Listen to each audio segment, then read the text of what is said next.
వెన్నెనపూడి మాత వందనం వోలూర్దు మాత వందనం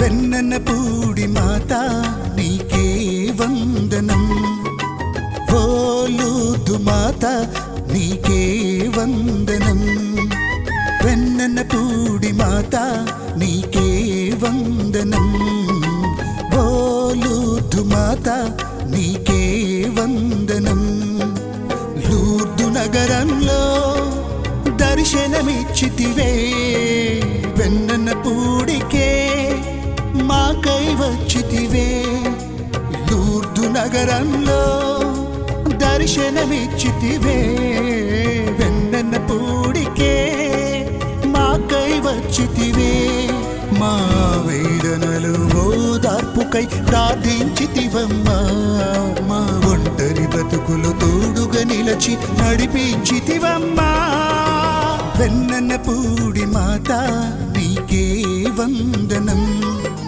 వోలూర్దు మాత నీకే వందనం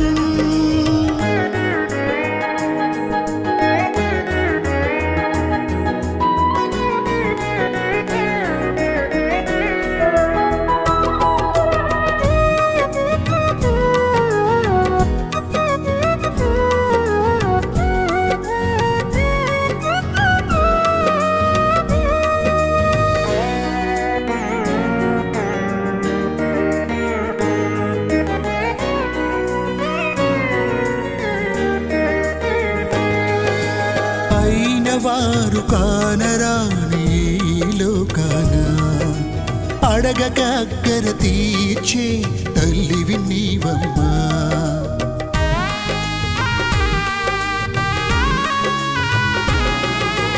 అయిన వారు కానరాని లోకాన అడగక అక్కర తీర్చే తల్లివి నీవమ్మా తొమ్మిది ఆత్మ ఫలములను కలిగిన తల్లివే పరిశుద్ధాత్మానుగ్రహము పొందిన మాతవే పరిశుద్ధాత్మానుగ్రహము పొందిన మాతవే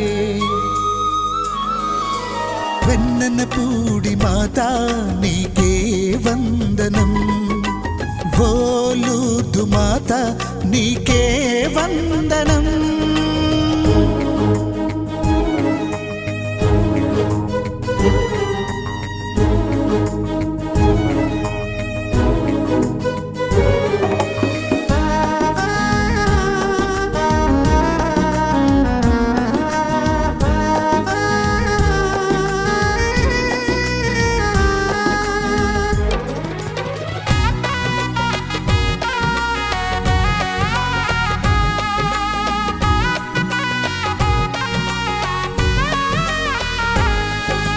కలువరిగిరిపై నీ కంటిలో కారిన కన్నీరే మా బ్రతుకులో ఓదార్పుగా బలపరచేనమ్మా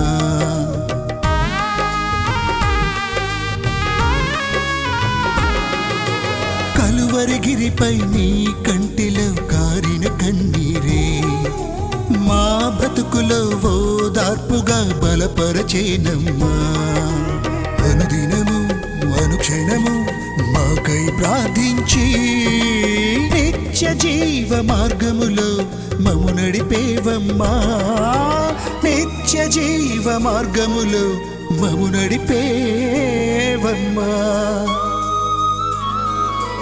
వెన్నెనపూడి మాత నీకే వందనం, ఓ లూర్దు మాత నీకే వందనం. వెన్నెనపూడి మాత నీకే వందనం, ఓ లూర్దు మాత నీకే వందనం. లూర్దు నగరంలో దర్శనమిచ్చితివే, వెన్నెనపూడికే మాకై వచ్చితివే. లూర్దు నగరంలో దర్శనమిచ్చితివే, వెన్నెనపూడికే మాకై వచ్చితివే. మా వేదనలు ఓదార్పుకై ప్రార్థించితివమ్మా, మా ఒంటరి బ్రతుకులు తోడుగా నిలచి నడిపించితివమ్మా. వెన్నెనపూడి మాత నీకే వందనం, ఓ లూర్దు మాత నీకే వందనం. ఆమేన్. నా తండ్రి మీ నామం పూజింపబడుగాక, మీ రాజ్యం వచ్చునుగాక, మీ చిత్తం పరలోకమందు నెరవేరునట్లు భూలోకమందు నెరవేరునుగాక. నానాటికి కావలసిన ఆహారాన్ని మాకు ఇవ్వండి. మా అపరాధములను మన్నించండి. రక్షించండి. దేవుడు స్నానం చేయడం మాత్రము ప్రభు మీతో ఉన్నారు, శ్రీరాసిన వారు మీరే, మీ రక్తం చేసి వాక్యం ద్వారానే పరిశుద్ధ మరియు మా సర్వేశ్వరుని పితా పుత్ర పవిత్ర ఆత్మకు మహిమ కలుగునుగాక.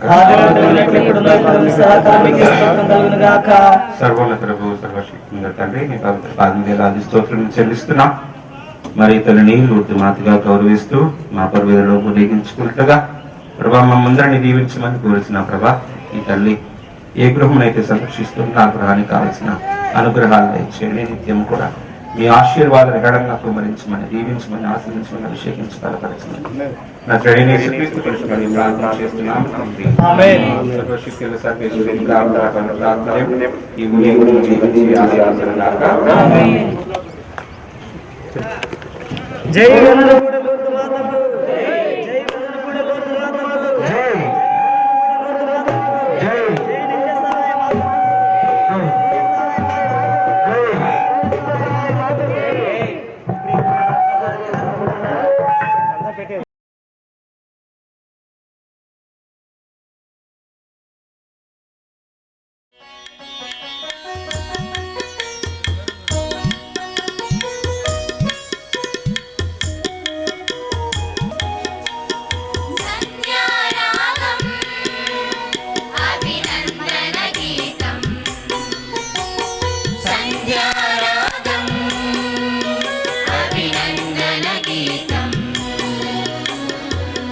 పితా పుత్ర పవిత్రాత్మ నామమునా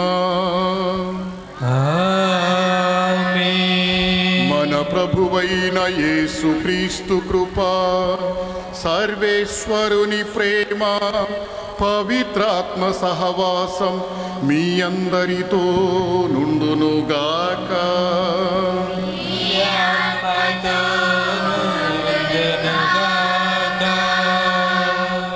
పూజ్య గురువులారా, ఉపాధ్యాయ ఉపదేశులారా, సకల క్రైస్తవ విశ్వాసులారా, వెన్ననపుడి లూర్దు మాత మహోత్సవాన్ని ఘనంగా జరుపుకుంటున్నటువంటి మీకందరికీ దేవుని యొక్క శుభాశిస్సులు, దీవెనలు, ఆశీర్వచనాలు. ఈ గొప్ప పండుగని అర్థవంతంగా చేసుకోవాలంటే అది దివ్య బలి పూజతోనే సాధ్యమవుతుంది. ఎందుకంటే దివ్య పూజ తండ్రి అయినటువంటి దేవునికి ఇష్టమైనటువంటి పూజ. యేసుక్రీస్తు శిలువ మీద కల్వరి కొండపై అర్పించినటువంటి బలి రక్తరహితంగా కొనియాడబడుతూ ఉంది. అందులో పాల్గొనే వాళ్ళందరూ కూడా దైవజనులు, దేవుని బిడ్డలు. కాబట్టి ఏ పండుగైనా సరే దివ్య బలి పూజలో అంతర్భాగమైనట్లయితే ఆ పండుగకి ఒక అర్థం ఉంటుంది. శ్రీ సభలో ఏ పండుగైనా సరే దివ్య పూజ లేకుండా మనం ఆలోచించుకోలేం. మరి ఈ దివ్య బలి పూజ పవిత్రమైనటువంటి పూజా బలి. దేవుడు అతి పరిశుద్ధుడు. పరిశుద్ధుడైనటువంటి దేవుని యొక్క రెండవ వ్యక్తి యేసుక్రీస్తుగా మన మధ్యన అవతరించి మనందరి కోసం అర్పించినటువంటి బలి. మరి ఆ బలిలో పాల్గొనాలంటే మనం కూడా పవిత్రంగా ఉండాలి. అపవిత్రమైనది ఏది కూడా దేవుని సాన్నిధ్యానికి రాలేదు. కాబట్టి మనల్ని మనం పవిత్రులను చేసుకోలేం. దేవుడు మాత్రమే మనల్ని పవిత్రులను చేయగలుగుతాడు. అయితే మనం చేయవలసింది ఏమిటంటే దేవుని సాన్నిధ్యానికి వచ్చినప్పుడు అపవిత్రులంగా మనల్ని మనం ఎంచుకోవాలి. ఎంచుకోవడమే కాదు, ఆ దేవాది దేవుడిని క్షమాపణ అడగాలి. మనసా వాచా కర్మని చేసినటువంటి తప్పులన్నిటిని కూడా తలంచుకొని, ఇదిగో ప్రభు, నేను పవిత్రమైన స్థలంలో ఉన్నాను, అపవిత్రమైనటువంటి వ్యక్తిని నేను. ఈ పవిత్ర స్థలంలో నిలవాలంటే నాకు పవిత్రత కావాలి. కాబట్టి నా పాపాలు ఒప్పుకుంటున్నాను, నాకు పవిత్రతను దయచేయి తండ్రి అని ఆ దేవాది దేవుణ్ణి వేడుకుందాం. మనం చేసినటువంటి తప్పులన్నీ కూడా ఒప్పుకుందాం. పవిత్రంగా ఈ బలి పూజలో పాల్గొనేటటువంటి యోగ్యతను మనకు దయచేయమని ఆ దేవాది దేవుణ్ణి అర్థించుదాం. సర్వశక్తిగల సర్వేశ్వరుని చెంతను సహోదరి సహోదరులారా, మీ చెంతను నా పాపములను ఒప్పుకొనుచున్నాను. ఏలయన తలంపు చేతను, వాక్కు చేతను, క్రియల చేతను, అశ్రద్ధ చేతను బహుపాపములు చేసి తిని, ఇది నా తప్పు, నా తప్పు, నా గొప్ప తప్పు.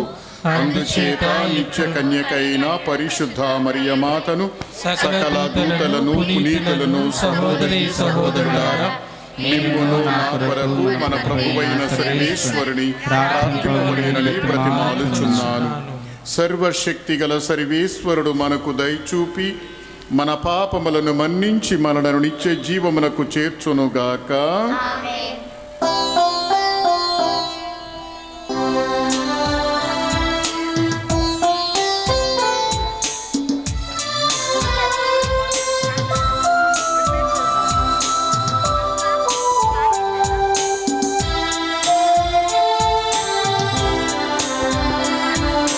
ప్రభువా దయచూపుము,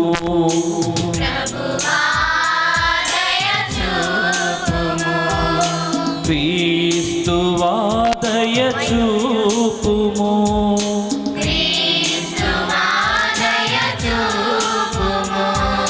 ప్రభువా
దయచూపుము, మాకు దయచూపుము, లోక పాపములను పరిహరించు ప్రభువా, మా మనవి ఆలకింపుము.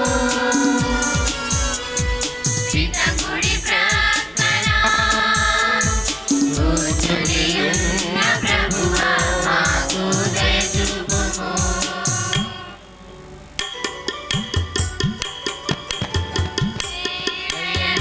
నీవు మాత్రమే పవిత్రుడవు, నీవు మాత్రమే ప్రభుడవు, నీవు మాత్రమే మహోన్నతుడవు, యేసుక్రీస్తువా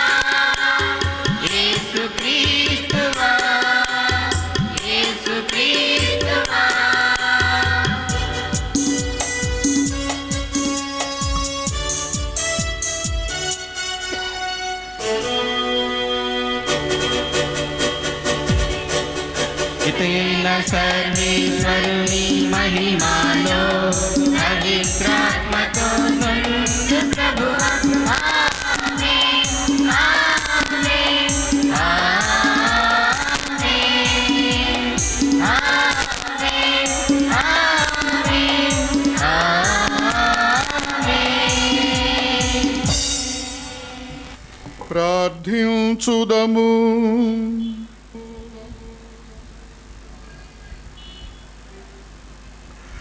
ఓ సర్వేశ్వర, పేదలు దీనుల నుండి రక్షకుని మాతగా నుండుటకు పరిశుద్ధ కన్య అయిన మరియమాతను ఎన్నుకొంటివి.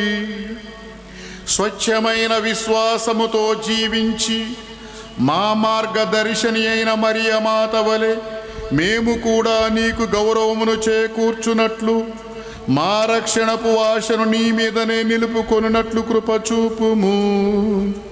నీతోనూ పవిత్రాత్మతోనూ కలసి యుగయుగములుగా జీవించుచు పాలించు మా ప్రభువును నీ కుమారుడనైన యేసుక్రీస్తు ద్వారా ఈ మనవి చేయుచున్నాము. ఆమేన్.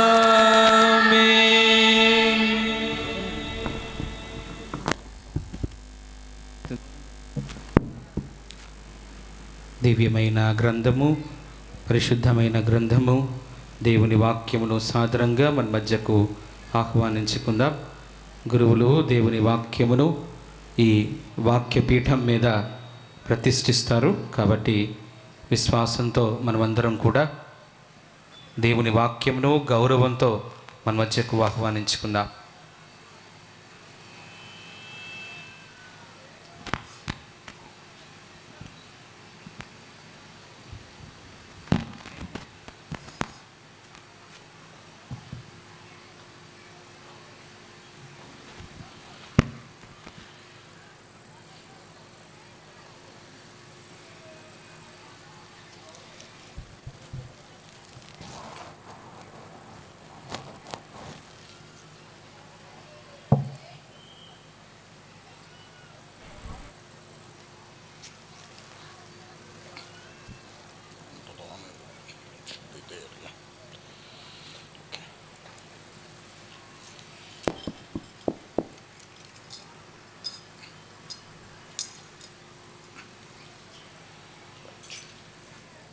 మొదటి పట్టణము ఆది కాండము 3వ అధ్యాయము 9వ వచనం నుంచి 15వ వచనం వరకు మరియు 20వ వచనము. మొదటి పట్టణము ఆది కాండము 3వ అధ్యాయము 9వ వచనం నుంచి 15వ వచనం వరకు మరియు 20వ వచనము. కానీ దేవుడైన యావే నరుని బయటికి పిలిచి, ఓయి నీవెక్కడ నుంటివి అని ప్రశ్నించెను.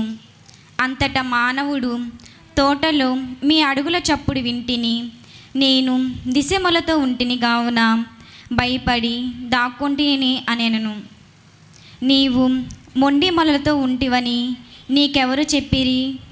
నేను తినవలదని చెప్పిన పండును నీవు తింటివా అని దేవుడు ప్రశ్నించెను. నీవు నాకు తోడు చేసిన స్త్రీ తినమని నాకు ఆ పండు ఇచ్చెను, నేను దానిని తింటిని అని నరుడు చెప్పెను. దేవుడైన యావే, నీవు ఈ పని ఎలా చేసితివి అని స్త్రీని ప్రశ్నించెను. దానికి ఆమె, పాము ఆ పండును తినమని మోసపిచ్చినది అని జవాబు చెప్పెను. అప్పుడు దేవుడైన యావే పాముతో ఇట్లనెను, నీవింత పని చేసితివి కనుక జంతువులలోను క్రూర మృగములలోను నీ ఒక దానివే శాపమునకు గురియగుదువు. ఇక ఈనాటి నుండి నీవు ప్రొట్టతో పాకుదువు, మట్టియే నీకు ఆహారము. నీకును స్త్రీకిని నీ సంతతికిని స్త్రీ సంతతికిని తీరని వైరము కలుగును. ఆమె సంతతి వారు నీ తల చెదకొట్టుదురు, నీవేమో వారి మడములు కరుతువు. జీవులకందరకు తెలివిగానున్న నరుడు తన భార్యకు ఏవా అను పేరు పెట్టెను. ఇది ప్రభువాకు. సర్వేశ్వరునికి వందనములు. కన్యామరియమ్మా సర్వేశ్వరుని మాత నీవే మా జాతి గౌరవము నీవే క్రైస్తవుల వైభవము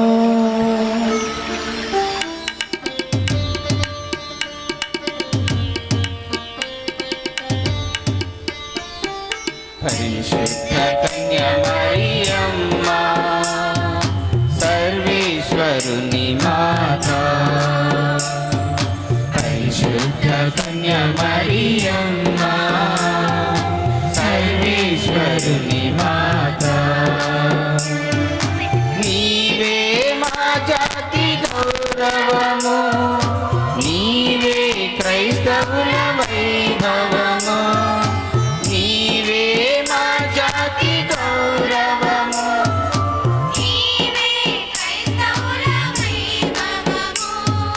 నీవే క్రైస్తవుల వైభవము పరిశుద్ధ కన్యామరియమ్మా సర్వేశ్వరుని మాత పరిశుద్ధ కన్యామరియమ్మా సర్వేశ్వరుని మాత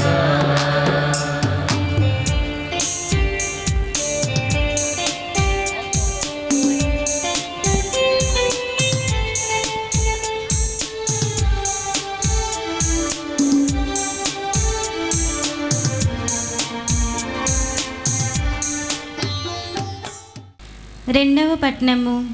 పునీత పౌలు గారు ఎఫెసీయులకు వ్రాసిన లేఖ 1వ అధ్యాయము 3వ వచనం నుండి 6వ వచనం వరకు మరియు 11వ వచనం నుండి 12వ వచనం వరకు.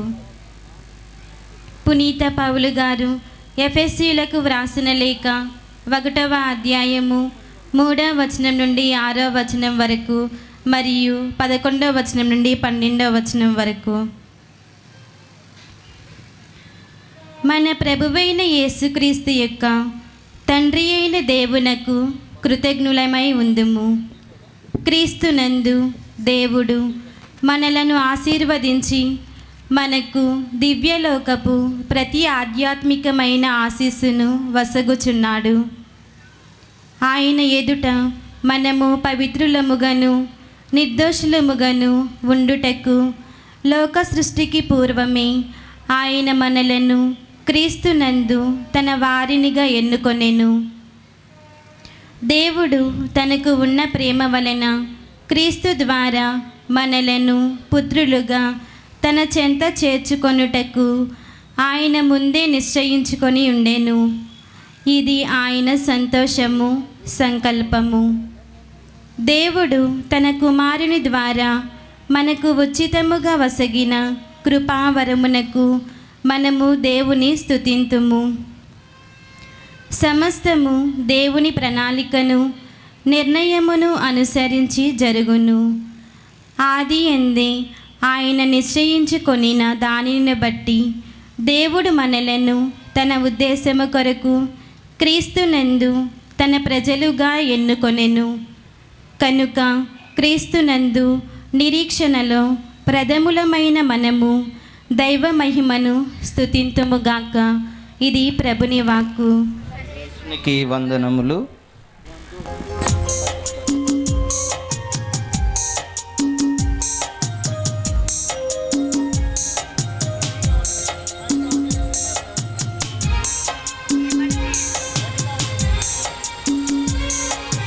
అమరమైనది, మధురమైనది, అమరమైనది, మధురమైనది దేవుని వాక్యం, జీవన వేదం. దేవుని వాక్యం, జీవన వేదం. ఆలించరారే ఓ దైవ జనమా, ఆలించరారే ఓ దైవ జనమా. అమరమైనది, మధురమైనది, అమరమైనది, మధురమైనది. ప్రభువు మీతో ఉండునుగాక. నీ ఆత్మతో ఉండురుగాక. పునీత లూకా గారు రాసిన పవిత్ర సువిశేషములోని భాగము. ప్రభువా నీకు మహిమ కలుగునుగాక.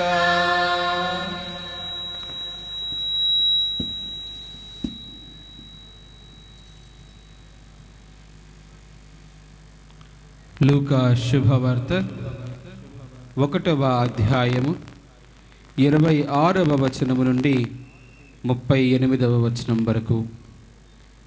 లూకా శుభవార్త 1వ అధ్యాయము 26వ వచనము నుండి 38వ వచనం వరకు. 6వ మాసమున దేవుడు గబ్రియేలు దేవదూతను గలిలయ సీమయందలి నజరేతు నగరమునకు పంపెను. ఆ దేవదూత దావీదు వంశస్థుడగు యోసేపునకు ప్రధానము చేయబడిన కన్యక యొద్దకు పంపబడెను. ఆమె పేరు మరియమ్మ.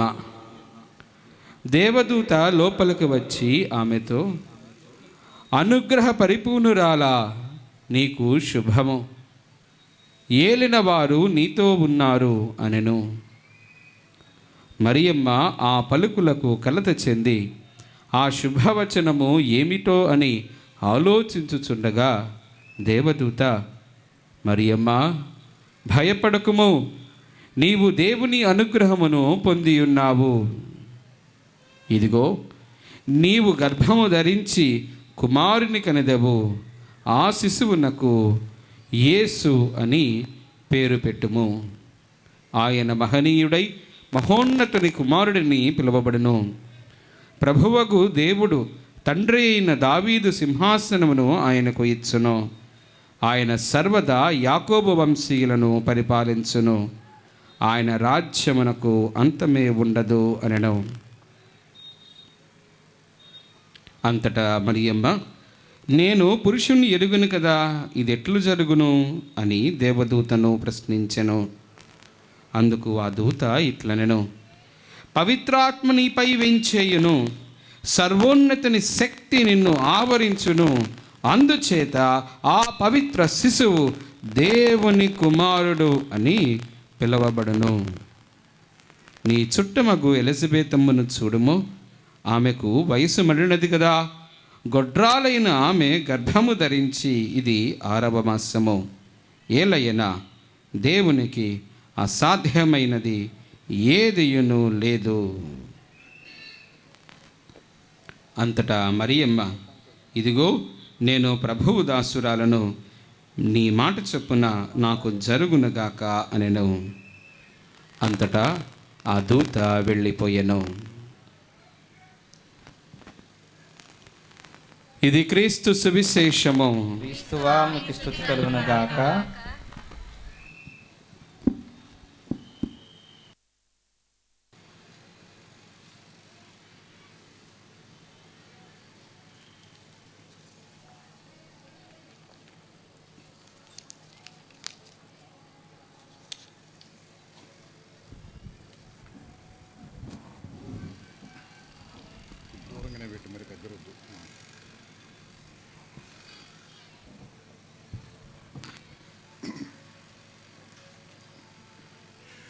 ప్రభునందు పూజ్య గురువులారా, క్రైస్తవ విశ్వాసులారా, ప్రప్రథమంగా మీకందరికి కూడాను వెన్నెనపూడి లూర్దు మాత మహోత్సవ శుభాకాంక్షలను తెలియజేస్తున్నాను. ఈ పండుగ ద్వారా మనం మరియ తల్లిని గౌరవిస్తూ దేవుణ్ణి మహిమపరచటానికి, స్తుతించడానికి ఇక్కడకు వచ్చి ఉన్నాం. కాబట్టి ఈ పండుగ ద్వారా మహిమ పొందపరపబడేది దేవుడు మాత్రమే. మరియ తల్లిని గౌరవిస్తూ ఉన్నాం. లూర్దు మాత మహోత్సవం అనేది 1858వ సంవత్సరం ఫిబ్రవరి 11వ తారీఖున లూర్దు సమీపంలోని మస్సాబియేల్ అనేటటువంటి కొండ గుహలో మరియమాత బెర్నదత్తముకి ఇచ్చినటువంటి దర్శనం ద్వారా ప్రారంభమైంది.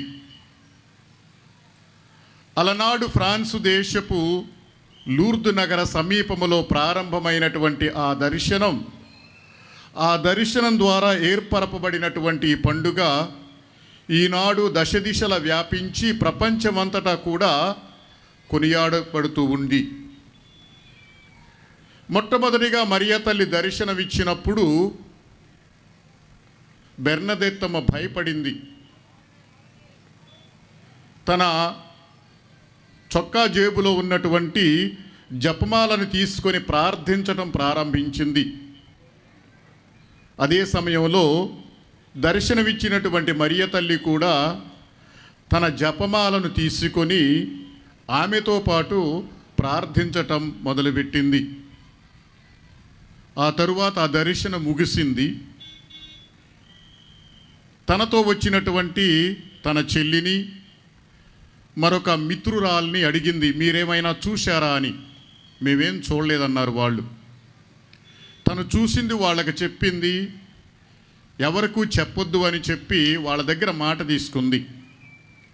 కానీ ఆమె చెల్లి మాత్రం వాళ్ళ అమ్మకి చెప్పేసింది. ఆ విషయాన్ని విన్నటువంటి లూయిస్ బెర్నదెత్తమ్మ గారి తల్లి మీరు అక్కడికి వెళ్ళొద్దు అని చెప్పినప్పటికీ మరలా తల్లి యొక్క అనుమతితోనే వెళ్ళడం జరిగింది. అప్పుడు కూడా ఆ కొండ గుహలో కనపడినటువంటి స్త్రీ ఆమెను చూసి చిరునవ్వు నవ్వింది. ఏమీ మాట్లాడలేదు. మూడవ దర్శనంలో నీవు 15 రోజుల పాటు ఇక్కడకు వస్తావా అని అడిగినప్పుడు వస్తాను అని చెప్పి బెర్నదెత్తమ్మ వాగ్దానం చేసింది. 6వ దర్శనంలో అప్పుడు పెదవి విప్పి మరియ తల్లి పాపాత్ముల కోసం దేవుణ్ణి ప్రార్థించాలి అని చెప్పి అడిగినప్పుడు ప్రార్థిస్తాను అని చెప్పింది. 9వ దర్శనంలో బండరాయి కింద ఉన్నటువంటి ఒక సెలయేటిని బయటకు తీసుకుని వచ్చింది. ఆ కొలనులో నుంచి నీరు బయటకు వస్తూ ఉంది. ఆ నీళ్లను అనేక మంది రోగులు తాకి స్వస్థత పడుతూ ఉన్నారు ఈనాటి వరకు కూడాను. 13వ దర్శనంలో ఆ తల్లి బెర్నదెత్తమ్మను అడుగుతుంది, నీవు వెళ్ళి ఇక్కడ ఉన్నటువంటి విచారణ గురువుకు తెలియచేయి. ఏమనంటే ఊరేగింపుగా ఇక్కడికి రావాలి, ఈ ప్రదేశంలో ఒక దేవాలయాన్ని నిర్మించాలి అని చెప్పినప్పుడు బెర్నదెత్తమ్మ వెళ్ళి విచారణ గురువు తెలియచేస్తే విచారణ గురువు ఒకే ప్రశ్న అడిగారు, నీకు చెప్పినటువంటి ఆవిడ పేరేమిటి అని. పేరు తెలియదు. తరువాత దర్శనాలలో 3 సార్లు బెర్నదెత్తమ్మ మరియ తల్లిని నీ పేరేమిటి అని అడిగింది. 3 సార్లు కూడాను చిరునవ్వే సమాధానం. 16వ దర్శనంలో మరియ తల్లిని బెర్నదెత్తమ్మ 4వసారి అడిగింది, విచారణ గురువులు నీ పేరు అడుగుతున్నారు, నేనేమని చెప్పాలి అని అడిగినప్పుడు ఆమె తన చేతులను క్రిందకి దింపి ఆకాశ వైపు చూస్తూ మరలా తన చేతులు జోడించి నేను జన్మపాపరహితోద్భవిని, నేను జన్మపాపరహితోద్భవిని అని తెలియచేసింది. ప్రియమైన మిత్రులారా, ఈనాటి మన ధ్యానాంశంలో మరియ తల్లిని జన్మపాపరహితోద్భవిగా ధ్యానం చేసుకుందాం. అయితే మన క్రైస్తవ సోదరులు చాలామంది ఈ విషయాన్ని నమ్మరు, ఈ విషయాన్ని తీసి పారవేస్తారు. బైబిల్ గ్రంథంలో ఎక్కడ వ్రాసి లేదు కదా, వ్రాసిలేనటువంటి వాటిని మీరు కథోలికులు పాటిస్తూ ఉంటారు, మూఢనమ్మకంగా వాళ్ళు కొట్టి పారేస్తూ ఉంటారు. అదే సమయంలో తెలియనటువంటి మన కథోలిక క్రైస్తవ సోదరులు కూడాను వాళ్ళు ఇస్తున్నటువంటి పెడార్థాలకు లోనై వాళ్ళు చెప్తుందే కరెక్టు అని చెప్పి ఆ మార్గంలోనికి వెళ్ళడానికి ప్రయత్నం చేస్తున్నారు. ఎలా ఉంటుందంటే, మంచి కాలవలో నీళ్లు తాగేటటువంటి వాళ్ళు బురద గుంటల్లో నీళ్లు తాగటానికి ప్రయత్నం చేస్తున్నట్లుగా ఉంటుంది. కథోలిక క్రైస్తవ సిద్ధాంతం మంచినీళ్ళదైతే మిగిలిందంతా కూడాను బురద నీళ్ళ సిద్ధాంతంగా మనం భావించుకోవచ్చు. మరియమాత అమలోద్భవి మాత, జన్మపాప రహితోద్భవి మాత. ఆ విషయాన్ని మరియ తల్లే తెలియచేసింది. కానీ అంతకంటే ముందుగా 4 సంవత్సరాల క్రితం 1854వ సంవత్సరం డిసెంబర్ 8వ తేదీన 9వ భక్తినాథ పాపు గారు ఒక విశ్వలేఖను ప్రపంచంలో ఉన్నటువంటి పీఠాధిపతులకు, గురువులకు, దైవాంకితులకు, మఠవాసులకు, సకల క్రైస్తవ విశ్వాసులకు ఆయన వ్రాశారు. దాని పేరు ఇనెఫాబిలిస్ దేయుస్. అయితే అంతకంటే ముందుగానే 1849వ సంవత్సరంలోనే ఇదిగో ప్రజల్లో మరియమాత ఎడల ఈ భక్తి అనేది ప్రారంభమైంది. కొన్ని శతాబ్దాల క్రితం, దాదాపుగా 6-7 శతాబ్దాలలోనే మరియ తల్లిని నిష్కళంక మాతగా, జన్మపాప రహితోద్భవిగా వాళ్ళు పిలుస్తూ ఉన్నారు. అయితే దాని గురించి సరైనటువంటి అవగాహన లేదు. కాబట్టి మరియమాతను ఈ విధంగా ప్రకటించవచ్చా అని పీఠాధిపతులందరికీ కూడాను ఆయన ఒక లేఖను వ్రాశాడు. వచ్చినటువంటి సమాధానాల్లో 100కి 90 సమాధానాలు అది సరి అయినటువంటి నిర్ణయం అన్నారు. కాబట్టి పీఠాధిపతులు కూడాను వాళ్ళ క్రైస్తవ సహోదరులను, గురువులను అడిగి చెప్పినటువంటి సమాధానమే. దాన్ని జగద్గురువులు 9వ భక్తినాథ పాపు గారు 1854వ సంవత్సరం డిసెంబర్ 8వ తేదీన మరియమాతకు జన్మ పాపము అంటలేదు, మరియమాతకు జన్మ పాపము, కర్మ పాపము లేదు అని చెప్పి ఆయన ప్రకటించారు. దేవాది దేవుడు తన ఏకైక కుమారుడు యేసుక్రీస్తును మానవ రక్షణార్థము ఈ భూమిపై మానవునిగా జన్మించు నిమిత్తము పవిత్ర కన్య మరియమ్మను జన్మము నాడే జన్మపాప రహితంగా తీర్చిదిద్దారు. ఇది విశ్వాస సత్యముగా విశ్వాసులు అనుసరించాలి అని చెప్పి ఆయన ప్రకటించారు. ఇక కథోలిక క్రైస్తవ సత్యోపదేశంలో దానిని ప్రకటించడానికి ముందు పునీత 2వ జాన్ పౌల్ జగద్గురువులు క్రైస్తవ శాఖల వారందరినీ కూడా రోమ్ నగరానికి ఆహ్వానించారు. ఇదిగోండి, ఈ సత్యోపదేశాన్ని మా కథోలిక క్రైస్తవులకు ఇస్తున్నాం. ఇందులో ఏమైనా ఆటంకపరిచే విషయం ఉంటే చూడండి అని చెప్పినప్పుడు వాళ్ళందరూ దాన్ని చదివారు. ఎటువంటి ఆటంకాన్ని వాళ్ళు తెలియచేయలేదు. కాబట్టి అందులో 490వ అధికరణంలో వ్రాయబడింది, ముక్తిదాతకు తల్లి కావడానికి ఆ పాత్రకు తగిన వారసురాలు, తగిన వరాలని దేవుడు మరియమాతను సుసంపన్నం చేశారు. ఆ పాత్రకు తగినటువంటి వరాలతో దేవుడు మరియమాతను సుసంపన్నం చేశారు. శుభ సందేశం అందిస్తూ గాబ్రియేలు దూత పలికినటువంటి మాటలే అందుకు సాక్ష్యం అంటారు. 491 అధికరణంలో మరియమాత దేవుని వలన దేవుడిచ్చినటువంటి వరాలతో నింపబడింది అంటారు. ఆమె గర్భంలో పడిన క్షణము నుండి దేవుడు ఆమెను విమోచించాడని, యుగాల తరబడి నెమ్మదిగా స్త్రీసభ జాగృతి అవుతూ వస్తుంది. 92వ అధికరణములో తన కుమారుని పుణ్యఫలముల ద్వారా ఆమె అందరికంటే మిన్నగా విముక్తి పొందింది అని చెప్తారు. అయితే మరియమాత జన్మపాప రహితోద్భవి అనడానికి మనకి పరిశుద్ధ గ్రంథంలో ఏవైనా ఆధారాలు ఉన్నాయంటే మనం చదివినటువంటి పఠనాల్లోనే ఆ ఆధారాలు కనిపిస్తాయి. మొట్టమొదటి పఠనం ఆదికాండం 3వ అధ్యాయం నుంచి తీసుకున్నాం. అందులో మనం చదివింది ఏమిటంటే, ఆది దంపతులు పాపం చేసిన తరువాత దేవుడు వాళ్ళకు దర్శనమిచ్చినప్పుడు వాళ్ళు దాక్కున్నారు, భయపడ్డారు. తాము దేవుని దగ్గర దిగంబరులమని, తమ ఔన్నత్యాన్ని కోల్పోయామని, మానవ గౌరవాన్ని కోల్పోయామని వాళ్ళు గ్రహించారు. అందుకనే దేవుని దగ్గరకు రాలేదు. కారణం ఏంటంటే దేవుని యొక్క ఆజ్ఞను ధిక్కరించారు. ఆ తరువాత దేవుడు వాళ్ళని అడిగాడు, ఏమనంటే, ఎందుకు మీరు దాక్కున్నారు అన్నప్పుడు, మీరు చేయొద్దన్న పని మేము చేశాం, మీ దగ్గరకు రావడానికి మాకు ముఖం చాలడం లేదు, అందుకని దాక్కున్నామంటారు. అయితే ఎవరు మిమ్మల్ని ప్రేరేపించారు అన్నప్పుడు, సైతాను ప్రేరేపించింది, శోధించేవాడు ప్రేరేపించాడు, అందుకని మేము దాక్కున్నాం అన్నప్పుడు దేవుడు శిక్షను ఇస్తూ చివరిగా ఒక మాట అన్నారు అక్కడ. ఏమనంటే, నీకును స్త్రీకిని, నీ సంతతికిని, స్త్రీ సంతతికిని గొప్ప వైరవాన్ని కలుగజేస్తాను. స్త్రీ సంతతికి నీకు గొప్ప వైరాన్ని కలుగజేస్తాను, ఆమె నీ తలను నలగద్రొక్కుతుంది.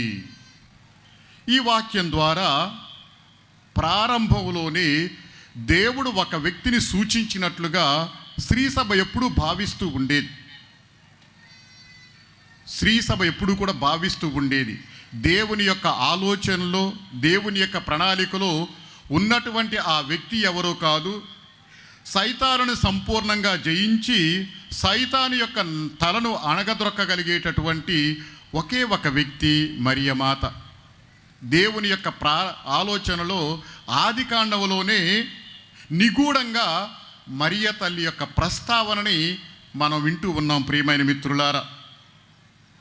అయితే మరియ తల్లి జననాన్ని గురించి మనకెక్కడా సువార్తలో రాయబడలేదు. సువార్తలో రాయబడలేదు కాబట్టి మేము నమ్మం అంటారు, వాస్తవమే.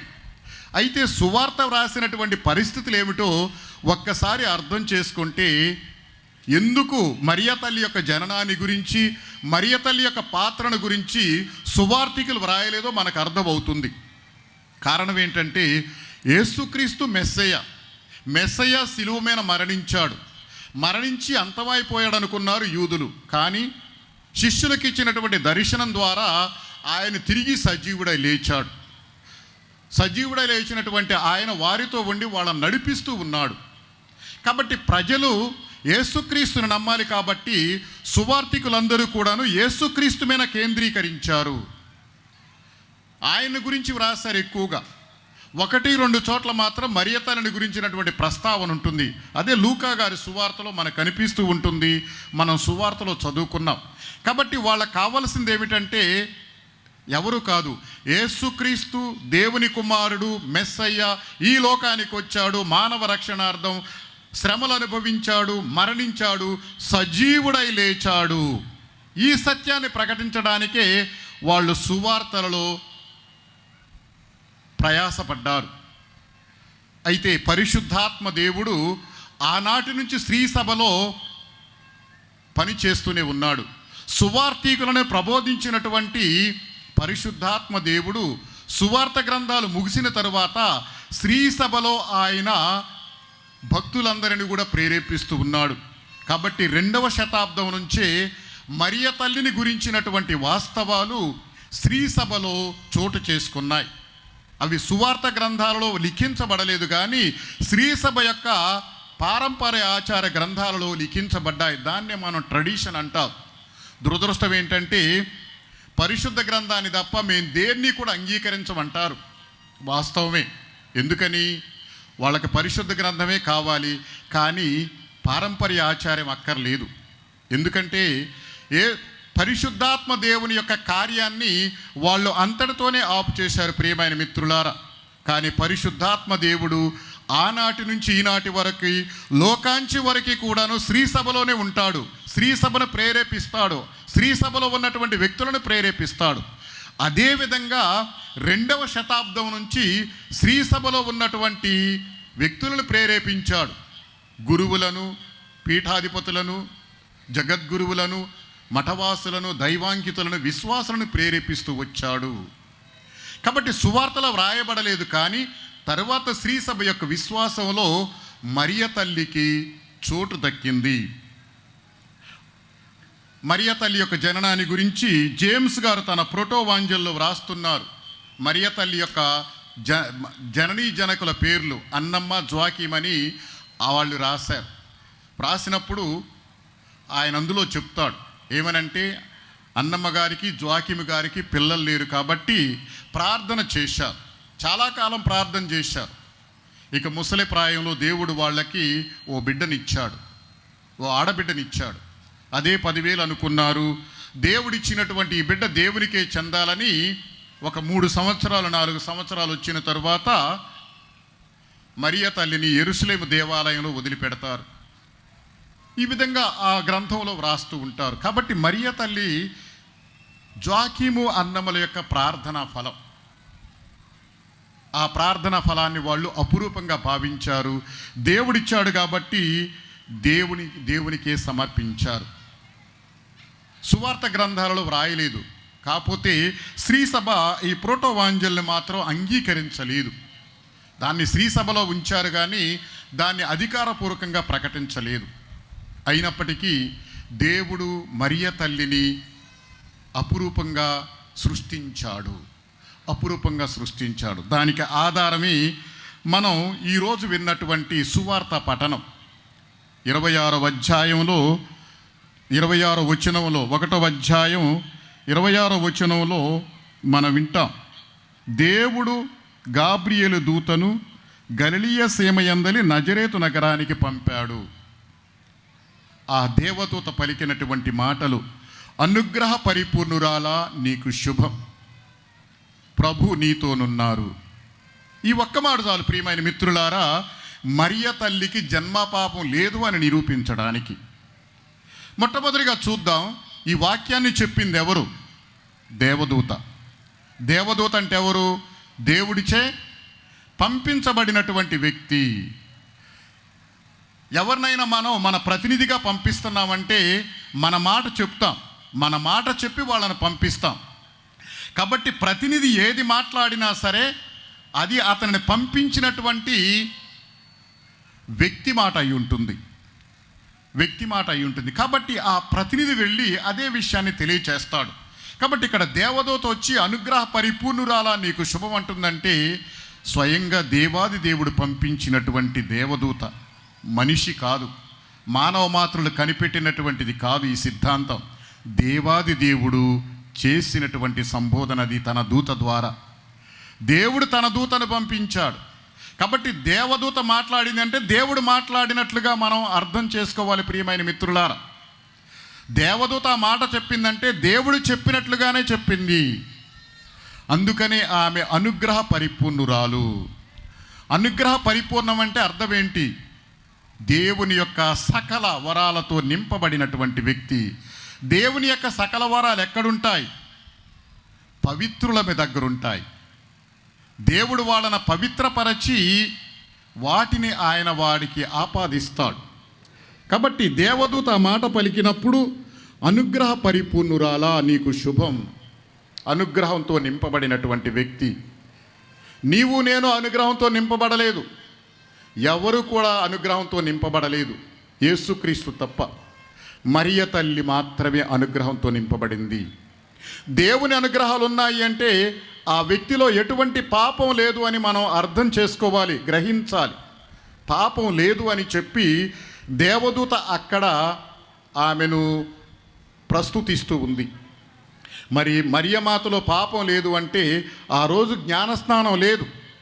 జ్ఞానస్నానం లేకుండా, బప్తిసం లేకుండా ఏ విధంగా పవిత్రపరచబడుతుంది? కాబట్టి దేవుడు ఆమెకు గొప్ప అనుగ్రహాన్ని ఇచ్చాడు. దేవుడిచ్చినటువంటి అనుగ్రహం దేనికోసం? మానవ రక్షకుణ్ణి ఈ లోకానికి తీసుకుని రావడం కోసం. మానవ రక్షకుణ్ణి ఈ లోకానికి తీసుకుని అది దేవుని యొక్క ప్రణాళిక. మానవ రక్షకుణ్ణి తీసుకొని రావాలంటే ఆ రక్షకునికి సరైనటువంటి తల్లి కావాలి. తల్లి కావాలి అంటే ఆమె పవిత్రంగా ఉండాలి. మనం పరిశుద్ధ గ్రంథంలో చదువుకుంటాం ఏమని? దేవుడు పరిశుద్ధుడు, పరిశుద్ధుడు, పరిశుద్ధుడు. దేవుడు పరిశుద్ధుడు. అపవిత్రమైనది ఏది కూడా దేవుని దగ్గర నిలబడలేదు. కాబట్టి ఆ దేవాది దేవుణ్ణి ఈ లోకానికి తీసుకొని రావాలంటే అంతటి పవిత్ర మాతృమూర్తి కావాలి. అంతటి పవిత్ర మాతృమూర్తి కావాలంటే అది దేవునికే సాధ్యమవుతుంది. కాబట్టి ఆదికాండంలో మనకు కనిపించినటువంటి ఆ స్త్రీమూర్తిని దేవుడు ఎక్కడ తయారు చేశాడు? జాకీము అన్నములకు ఇచ్చినటువంటి ఆ బిడ్డ నుంచి దేవుడు తన కార్యక్రమాన్ని ప్రారంభించాడు. మామూలుగా మనమందరం కూడా ఈరోజు శాస్త్ర సాంకేతిక పరిజ్ఞానాన్ని పొంది ఉన్నాం. ఎక్కడికన్నా వెళ్ళినప్పుడు మనల్ని పరీక్ష చేయాలంటే ఏమంటారు? నీ బిడ్డో కాదో తెలియజేయటానికి ఓ పరీక్ష చేస్తారు. చాలామంది చదువుకున్న వాళ్ళు ఉన్నారు కదా ఇక్కడ. ఏమంటారు ఆ పరీక్షని? ఏమంటారు? డిఎన్ఏ అంటారు. ఆ డిఎన్ఏ ఎక్కడి నుంచి వస్తుందండి? సగం తండ్రి నుంచి వచ్చింది, సగం తల్లి నుంచి వస్తుంది. ఒక్కళ్ళ నుంచి రాదు. సగం తల్లి నుంచి వస్తుంది, సగం తండ్రి నుంచి వస్తుంది. కాబట్టి ఆ డిఎన్ఏని బట్టి అతని తల్లిదండ్రులు ఎవరో మనం చెప్పొచ్చు, లేకపోతే ఈ తల్లిదండ్రుల బిడ్డ ఎవరో మనం చెప్పొచ్చు. ఎవరి దగ్గర అయితే ఈ తల్లిదండ్రుల యొక్క 50% ఉంటుందో ఆ బిడ్డ వాళ్ళ బిడ్డ అవుతాడు. ఆ బిడ్డకి వీళ్ళు తల్లిదండ్రులు అవుతారు. మరి ఇక్కడ దేవుడు కూడాను చేసింది అదే. దైవకుమారుడైనటువంటి పరిశుద్ధ త్రిత్వంలో ఉన్నటువంటి సుతుడైనటువంటి దేవుడు ఈ లోకానికి రావాలనుకున్నప్పుడు పవిత్రాత్మ దేవుడు వాక్య రూపంలో ఉన్నటువంటి దేవుణ్ణి మరియ తల్లి గర్భంలో ఇమిడ్చాలనుకున్నప్పుడు ఆ మరియ తల్లి కూడా అంతే పవిత్రంగా ఉండాలి. అంత పవిత్రంగా ఉండాలంటే మరియ తల్లి పవిత్రంగా ఉండాలి. ఆ దేవాది దేవుని మోయడానికి పవిత్రంగా ఉండాలి. పవిత్రంగా ఉండాలంటే ఆమెకు జన్మపాపం అంటుకోకూడదు. జన్మపాపం అంటుకుంటే అపవిత్రురాలు అవుతుంది. జన్మపాపంతో పాటు కర్మపాపం కూడా వస్తుంది. కాబట్టి దేవుని యొక్క ప్రణాళిక అంతా కూడా చిన్నాభిన్నం అయిపోతుంది. అందుకని దేవుడు జాగ్రత్త పడ్డాడు. మరియ తల్లికి జన్మపాపం అంటకుండా జన్మించేటట్లుగా దేవుడు అనుగ్రహించాడు. కాబట్టి ఇది దేవుడు చేసినటువంటి కార్యం, అంతేగాని మానవులు చేసింది కాదు. దేవుడు చేసినటువంటి కార్యం. ఎందుకని? యేసుక్రీస్తుకు తల్లిగా ఉండాలి. యేసుక్రీస్తుతో పాటు మానవ రక్షణలో భాగం పంచుకోవాలి. ఇది మనం గ్రహించుకోవలసింది ప్రియమైన మిత్రులారా. అయితే ఇది ఎలా సాధ్యం? మరి ఇంకో ప్రశ్న వస్తుంది మనకేమనంటే, యేసుక్రీస్తు ఒక్కడే రక్షకుడు కదా, యేసుక్రీస్తు ఒక్కడే మానవులకు దేవునికి మధ్యవర్తి కదా, యేసుక్రీస్తు మాత్రమే మరణించి రక్షకుడయ్యాడు కదా. మరి యేసుక్రీస్తు జన్మించడానికి ముందే మరియ తల్లి జన్మించింది. యేసుక్రీస్తు శిలువ మీద ఇంకా మరణించలేదు. మరణించకుండా ఉన్నప్పుడు రక్షణ ఫలాలు ఎక్కడి నుంచి వచ్చాయని చాలామంది అడుగుతూ ఉంటారు, ప్రశ్నిస్తూ ఉంటారు. మనకు అర్థం కాదు. వాళ్ళు అడగగానే మనం కూడాను దిక్కులు చూస్తూ ఉంటాం, అర్థం కాదు. అయితే ఈ ప్రశ్నకి సమాధానం ఇప్పుడే కాదు, 800 సంవత్సరాల క్రితమే జాన్ డుమ్స్కాట్ అనేటటువంటి దైవ శాస్త్రవేత్త సమాధానం చెప్పాడు. ఏమనంటే, దేవుడు యేసుక్రీస్తు ద్వారా సంపాదించేటటువంటి ఆ రక్షణ ఫలాలని ముందుగానే మరియ తల్లికి ఆపాదించాడు, మరియ తల్లికి అనుగ్రహించాడు. కాబట్టి రక్షకుడు ఒక్కడే యేసుక్రీస్తు, మరొక మధ్యవర్తి లేడు, మరొక విమోచకుడు లేడు. రక్షకుడు ఒక్కడే యేసుక్రీస్తు. కాబట్టి యేసుక్రీస్తు శిలువ మీద మరణించడానికి ముందే దేవుడు ఆ రక్షణ ఫలాలని మరియ తల్లికి ఆపాదించాడు. ప్రియమైన మిత్రులారా, దేవునికి చేతనైన పనేనా ఇది? దేవునికి చేతనవుతుందా? దేవునికి చేతనయ్యే పనేనా ఇది? దేవునికి అసాధ్యమైనది ఏదీ కూడా లేదు. కాబట్టి దేవునికి చేతనవుతుంది. మనం అనుకుంటాం ఏమని, రోజులు, వారాలు, నెలలు, సంవత్సరాలు. ఇప్పుడు దాదాపుగా సృష్టి ప్రారంభమై కోటాను కోట్ల సంవత్సరాలు అయింది. యేసుక్రీస్తు మరణించి సజీవుడై లేచి 2000 సంవత్సరాలు పైచిలుకయింది. అయితే దేవుడికి మాత్రం ఒకే రోజు.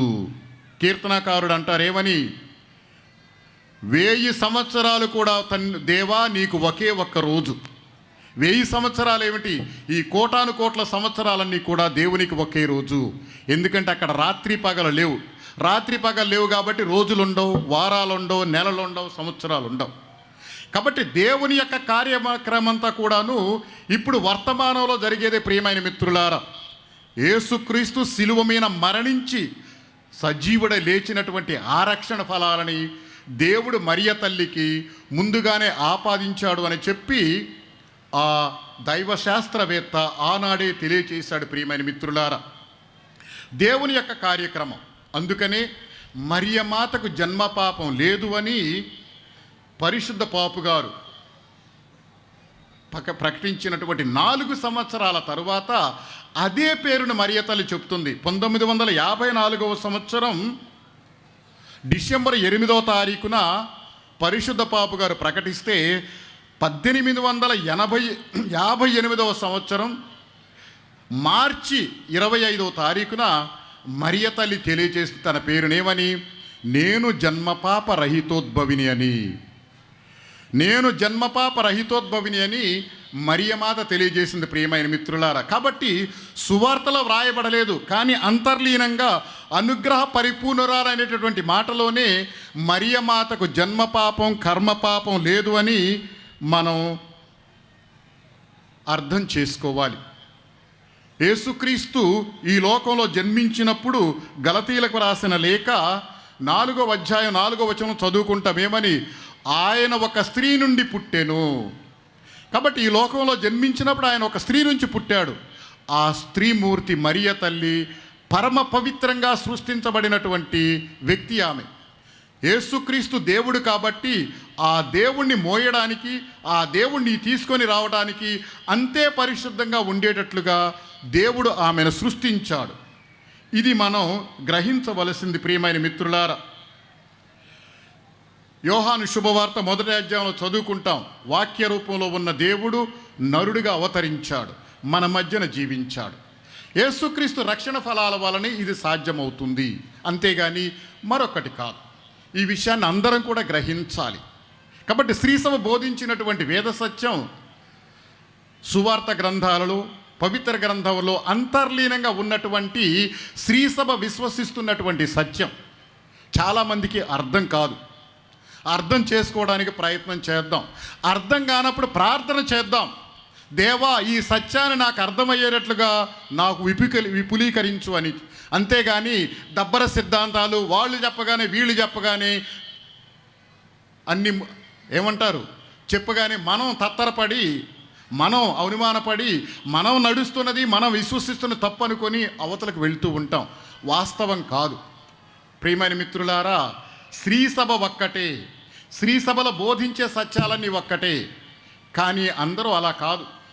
వాక్యాన్ని తమకు ఇష్టమైనటువంటి పద్ధతుల్లో మలుచుకునేవాళ్ళు, తమకు లాభదాయకమైనటువంటి పద్ధతుల్లో మలుచుకునే వాళ్ళు చాలామంది ఉన్నారు.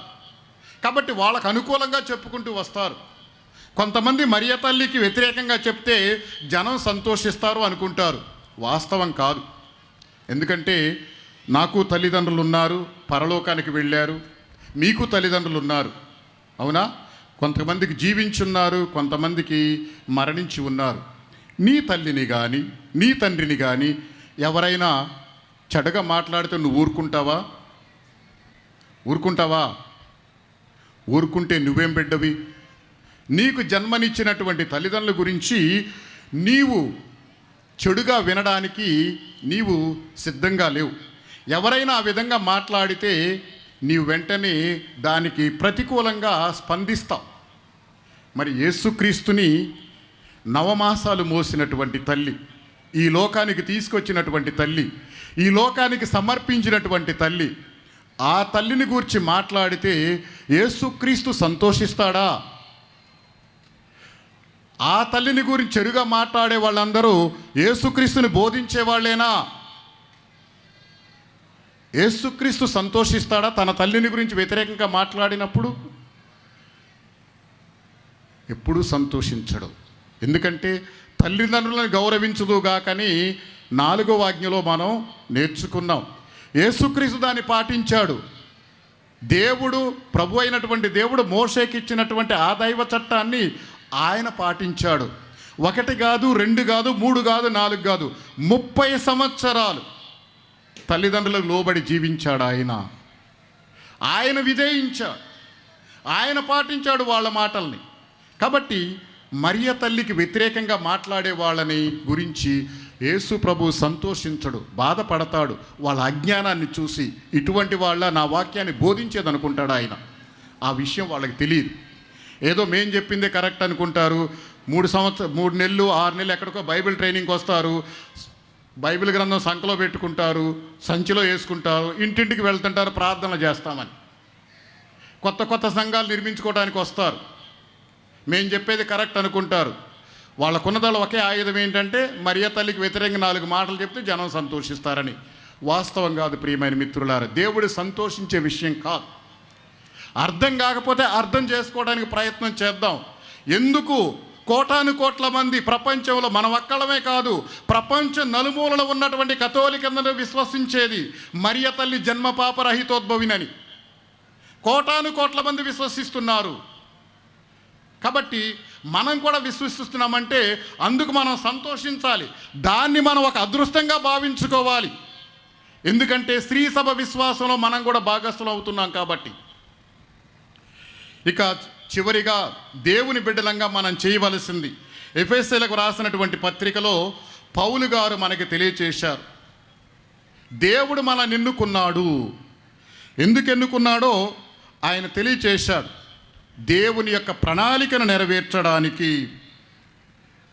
దేవుని యొక్క ప్రణాళిక 1వ అధ్యాయం 4వ వచనంలో చూసినట్లయితే, ఆయన ఎదుట మనము పవిత్రులముగా నిర్దోషులముగా ఉండుటకు లోక సృష్టికి పూర్వమే ఆయన మనలను క్రీస్తునందు తన వారినిగా ఎన్నుకున్నాడు. లోక సృష్టికి పూర్వమే, ఈ సృష్టి కలగటానికి పూర్వమే, కోటాను కోట్ల సంవత్సరాలకు పూర్వమే దేవుడు మనల్ని ఎన్నుకున్నాడు. ఇది గొప్ప అదృష్టం ప్రియమైన మిత్రులారా, ఇది గొప్ప అదృష్టం. కాబట్టి దేవుని చేత ఎన్నిక చేయబడినటువంటి మనం తన కుమారుణ్ణి ఈ లోకానికి తీసుకొని రావడానికి మరియ తల్లిని ఎన్నుకున్నటువంటి దేవుడు, మరియ తల్లిని జన్మపాప రహితోద్భవిగా జన్మింపజేసినటువంటి దేవుడు మనల్ని క్రీస్తునందు ఎన్నుకున్నాడు. అయితే మనం జన్మించిన తరువాత యేసుక్రీస్తు యొక్క రక్షణ ఫలాలను మనం జ్ఞానస్నాన రూపంలో, బప్తిస్మ స్వరూపంలో మనం అందరం పొందాం, పాప క్షమాపణను పొందాం. మనలో ఉన్నటువంటి ఆ జన్మ పాపమంతా కూడా తీసివేయబడింది, పాపాలు చేయకుండా ఉండేటువంటి శక్తి మనకు అనుగ్రహించబడింది. అయితే ఆ శక్తిని మనం వినియోగించుకోవటం లేదు. దేవుడు మరియ తల్లికి ఇచ్చినటువంటి అనుగ్రహాన్ని ఆమె వినియోగించుకున్నది. జన్మపాప రహితోద్భవిగా, కర్మపాప రహితగా ఆమె జీవించింది. కాబట్టి ఆమెలో జన్మపాపం కర్మపాపం లేదు. దురదృష్టం ఏంటంటే మనలో జన్మపాపం అంతా తీసివేయబడింది, కానీ మనం చేస్తున్నటువంటి పాపపు ఆ ప్రభావం మనలో ఉంటూనే ఉంది ప్రియమైన మిత్రులారా. అందుకనే ప్రతిసారి మనం రక్షణ పొందాలి. రక్షణ పొందాలంటే పాప సంకీర్తన ద్వారా మన పాపాలు ఒప్పుకొని దేవుని నుంచి క్షమాపణ పొందుతూ రక్షణాన్ని పొందాలి. రక్షణ అనేది ఒక్కరోజు అయిపోయేది కాదు. చాలామంది అంటారు నేను రక్షణ పొందాను అని. ఏం కాదు, మరణించే వరకు మనం రోజు పొందుతూనే ఉండాలి దాన్ని. ఆ రక్షణ మార్గంలో జీవిస్తూనే ఉండాలి. మన మరణం రోజున, మరణించిన తర్వాత నిర్ణయిస్తుంది దేవుడు మన రక్షణ పొందామా లేదా అని.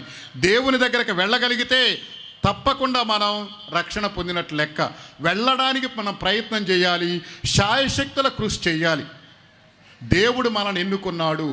యుగ యుగాలకు ముందు మరియ తల్లిని ఎన్నుకున్నటువంటి దేవుడు నిన్ను నన్ను కూడా ఎన్నుకున్నాడు. 5వ వచనం చూసినట్లయితే, దేవుడు తనకు ఉన్న ప్రేమ వలన క్రీస్తు ద్వారా మనలను కుమారులుగా తన చెంత చేర్చుకొనుటకు ఆయన ముందే నిశ్చయించుకొని ఉండెను. తన కుమారులుగా కుమార్తెలుగా మనల్ని చేసుకోవడానికి ఆయన ముందే నిశ్చయించుకున్నాడు ప్రియమైన మిత్రులారా. కాబట్టి మరియ తల్లి దైవానుగ్రహంతో నింపబడింది. ఆ అనుగ్రహంలో ఆమె జీవించింది. దురదృష్టం ఏంటంటే ఆది తల్లిదండ్రులాగానే, ఆది తల్లిదండ్రులు కూడాను మరియ తల్లిలాగానే మహాపరిశుద్ధమైనటువంటి ఇష్టప్రసాదంతో వాళ్ళు సృష్టించబడ్డారు. అవిధేయత వలన పోగొట్టుకున్నారు. కానీ మరియ తల్లి దాన్ని పోగొట్టుకోలేదు. దేవునికి ఎల్లప్పుడూ విధేయిస్తూ వచ్చింది, ఎల్లప్పుడూ కూడా విధేయించింది. తన జీవితం అంతమవుతుందనేటువంటి సమయంలో కూడా విధేయించింది. భర్త లేకుండా గర్భాన్ని ధరిస్తే, గర్భవతిగా కనపడితే రాళ్ళు వేసి కొట్టి చంపుతారు. She risked her life. తన జీవితం అంతమవుతుందని తెలిసింది. కానీ దేవుడు కావాలా, జీవితం కావాలా? దేవుని యొక్క ఆజ్ఞ కావాలా, జీవితం కావాలా? అప్పుడు చెప్పింది, నేను ప్రభు దాసురాలను, జీవితం అంతం కావచ్చు, దీనికోసం నా ప్రజలందరూ రాళ్ళు వేసి నన్ను కొట్టి చంపివేయవచ్చు, కానీ నేను మాత్రం దేవుణ్ణే కోరుకుంటాను. అందుకని దేవుడు ఆమె గర్భంలో జన్మించడానికి ఉత్సాహాన్ని చూపించాడు. ఆమె నిలుపుకుంది. ఆది దంపతుల్లాగా మనం కూడాను జ్ఞానస్నానంలో దేవయిష్ట ప్రసాదాన్ని పొందినటువంటి మనం దాన్ని పోగొట్టుకుంటున్నాం. ప్రియమైన మిత్రులారా, దేవుడు మరల దాన్ని మనలో పునరుద్ధరిస్తూనే ఉన్నాడు. దానికి దేవునికి వందనాలు తెలియచేద్దాం. అదే సమయంలో నిష్కళంక మాతగా, అమలోద్భవిగా మన మధ్యన ఉన్నటువంటి ఆ మరియ తల్లిని ఎల్లప్పుడూ కూడా గౌరవిద్దాం. చాలాసార్లు మరియ తల్లి దగ్గరకు వెళ్ళినప్పుడు చాలా కోరికలతో వెళ్తాం, అద్భుతాలు కావాలనుకుంటాం. ప్రసంగం ప్రారంభంలో చెప్పినట్లుగా 9వ దర్శనంలో మరియ తల్లి ఓ జలవూటను ఆ లూర్దు మసబియల్ కొండ క్రింద భాగంలో ఏర్పాటు చేసింది. అది నిజంగా స్వస్థతనిచ్చేటటువంటి నీళ్లు. ఈనాటి వరకు కూడాను ఈ 150 సంవత్సరాలలో చాలామంది అక్కడికి వెళ్ళారు, స్వస్థత పొందారు. కొన్ని సంఘటనలు మాత్రం మనకి అర్థమవుతూ ఉంటాయి. ఒక సంఘటన, జరిగినటువంటి సంఘటనతో ముగిస్తాను. 1902వ సంవత్సరంలో జరిగినటువంటి సంఘటన. ఉన్నటువంటి సంఘటనలో ఈ సంఘటన ఎందుకు నేను నిర్ణయించుకున్నాను అంటే చాలా గొప్పగా ఉంటుంది. ఇది ఒక వైద్యుడు, డాక్టర్ కారెల్ ఆయన పేరు. ఫ్రాన్స్ దేశంలో లియోన్ పట్టణంలో ఒక వైద్య అకాడమీలో ఆయన సభ్యుడు. దురదృష్టం ఏంటంటే చిన్నప్పుడే జ్ఞానస్నానం పొందాడు, దివసప్రసాదం స్వీకరించాడు, భద్రమైన యజ్ఞం పొందాడు. అంతవరకు బాగానే ఉంది. ఆ తరువాత తను చదువుతున్నటువంటి చదువుల ద్వారా అంతా కూడా సైన్స్ కాబట్టి ఈ సామాన్య శాస్త్రంలో ఉన్నదే నిజమని నమ్మాడు. దేవుణ్ణి వదిలిపెట్టాడు, నాస్తికుడు అయ్యాడు అతను. సరే, అతనికి విశ్వసించేటటువంటి ఒక కథోలిక వైద్యుడు డాక్టర్ అతన్ని అడిగాడు ఒక రోజున. ఏమనంటే ప్రతి సంవత్సరం కూడాను ఐరోపా దేశాల్లో ప్రతి మేత్రాసనం నుంచి ఒక రైలు భాగంలో చాలామంది రోగులు అక్కడికి వెళ్తూ ఉంటారు. ఇది మామూలుగా జూలై, ఆగస్టు నెలలో జరిగేటటువంటి ప్రక్రియ. అన్ని దేశాల నుంచి వెళ్తారు. ఫ్రాన్స్ దేశంలో లియోన్ పట్టణం నుంచి కూడా ఒక రైలు వెళ్తూ ఉంది. అయితే వెళ్ళేటప్పుడు అతను మిత్రుడు ఆ వైద్యుడు అడుగుతాడు డాక్టర్ కారెల్ని, నీవు కూడా ఈ వేళతో వెళ్ళాలి అని అడిగినప్పుడు లూర్దు నగరానికి వెళ్ళాలన్నప్పుడు తను మొట్టమొదటి ఇష్టపడలేదు. సరే, తన మిత్రుడికి మాట ఇచ్చాడు కాబట్టి అతనితో వెళ్ళాడు, వాళ్ళతో వెళ్ళాడు. అయితే ఆ ప్రయాణం చేసేటటువంటి వాళ్ళ బోగీలోనే మరియా బైలీ అనేటటువంటి ఒక వ్యక్తి ఉంది. ఆమెకు క్షయవ్యాధి, టీబీ అంటాం చూడండి, టీబీ వ్యాధితో బాధపడుతూ చాలా తీవ్రమైంది. ఈ విధంగా బాధపడుతున్నప్పుడు చూశారు, ఆ రైలు పెట్టిలోనే ఉన్నారు, రైలు బోగిలో ఉన్నారు. అతను ఆమెను చూశాడు. చూసిన తర్వాత ఆమె పొట్ట బాగా ఉబ్బిపోయింది, చాలా గట్టిగా ఉంది, అందులో చాలా ఒక విధమైనటువంటి పదార్థం ఉందని గ్రహించాడు. అనుకున్నాడు, ఈవిడ ఈ రైలు మార్గంలోనే మరణిస్తుంది, లూర్దు నగరానికి కూడా వెళ్ళదు, వెళ్ళినా సరే వెళ్ళినంటే మరణిస్తుందని చెప్పేసి అతను అంటాడు. అతనితో పాటు ఆ పెట్టెలో ఉన్నటువంటి వైద్యుల బృందం కూడా అదే నిర్ణయించారు. ఇవి బ్రతకతో వెళ్ళడం అనవసరం అని చెప్పినప్పుడు ఆ మరియ బైలీ ఒక్కటే అంటుంది, నేను తప్పకుండా వెళ్ళాలి. సరే, ఆమె కోరికను కాదనలేక ఆ తీసుకుని వెళ్ళేటటువంటి సహాయకులు ఉన్నారు. రైలు లూర్దు నగరం చేరుకుంది. అక్కడి నుంచి స్ట్రెచెస్ మీద మామూలుగా వాటి మీద తీసుకుని వెళ్తారు. వెళ్ళిన తర్వాత మరుసటి రోజున ఈమెను ఆ కొలను ఉన్నటువంటి ప్రదేశానికి బెర్నదెత్తమ్మ మోకాళ్ళ కింద నుంచి ఆ రాయి క్రింద నుంచి మరియ తల్లి యొక్క మాటలతో బయటికి తీసినటువంటి ఆ శలం అంటాం మనం. చలం అంటే అర్థమవుతుంది. ఆ కొలంలో నుంచి కొంచెం నీటిని తీసుకుని వచ్చి ఒక చిన్న కడవలో తీసుకుని వచ్చి ఆమె పొట్ట మీద పోస్తారు. మొట్టమొదట పోసినప్పుడు ఆమెకు ఇంకా గట్టిగా ఉన్నట్లుగా అనిపించింది ఆమెకు.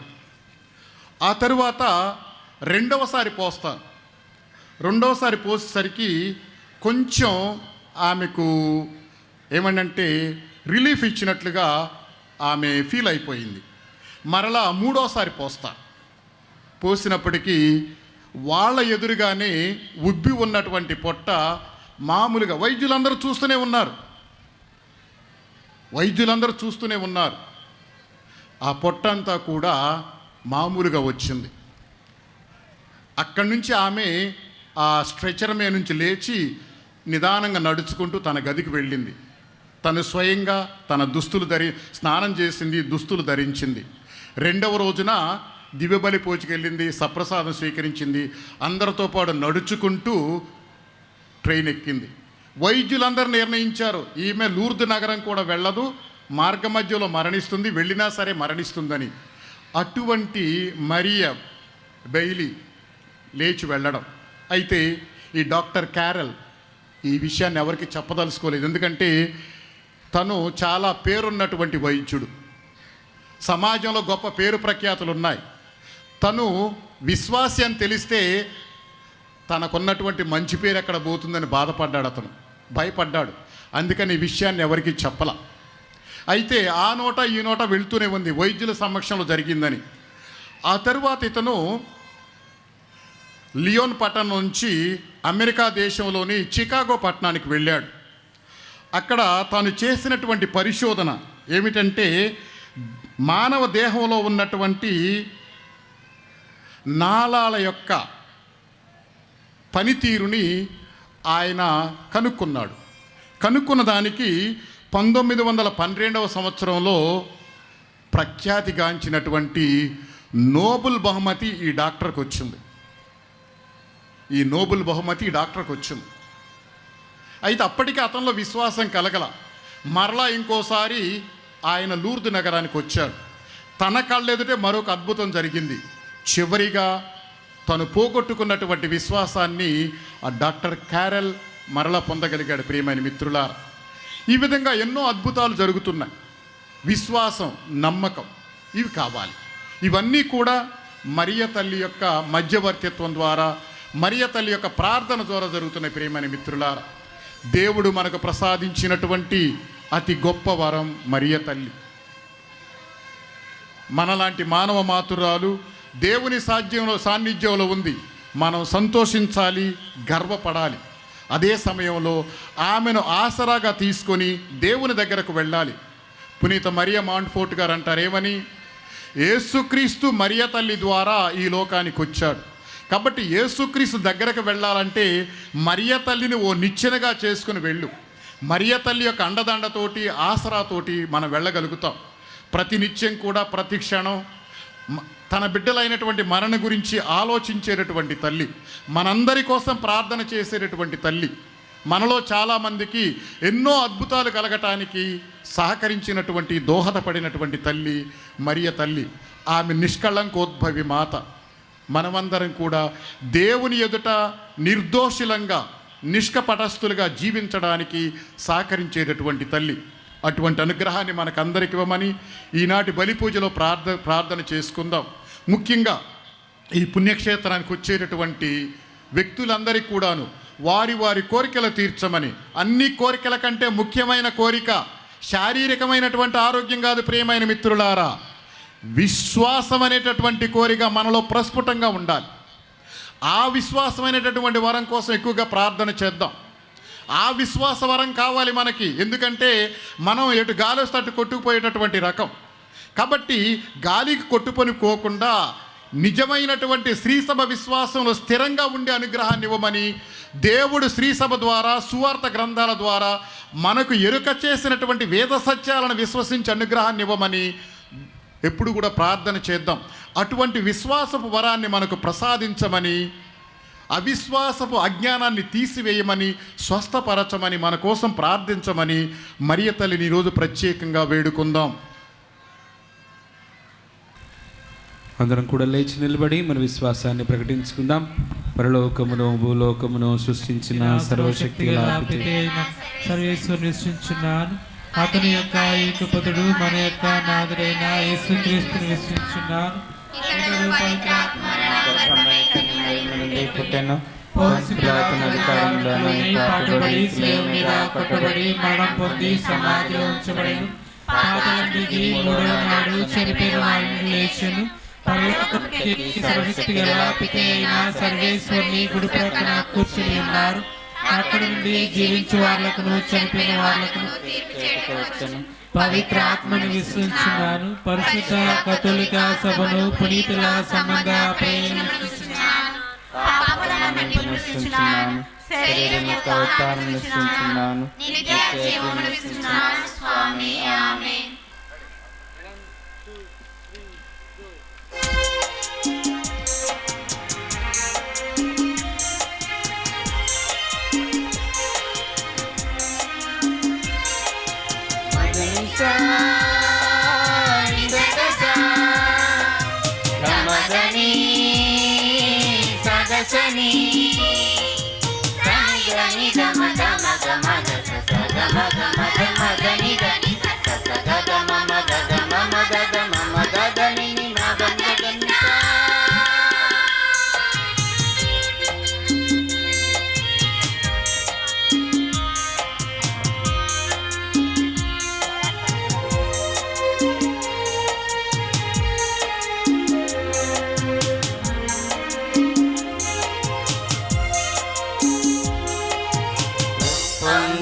హృదయం అర్పించే అంజలి స్వీకరించు శ్రీకరా సుతులి చిన్ని కాంతలను.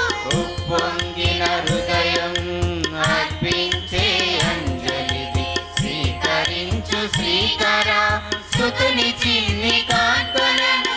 మగనిసా నిసగసా గమదని సగసని సని దని గమ గమ గమ గస సగ మగ మగ మగని దని సగ గగ మమ గగ మమ గగ మమ గగని మమ గగని నిసా.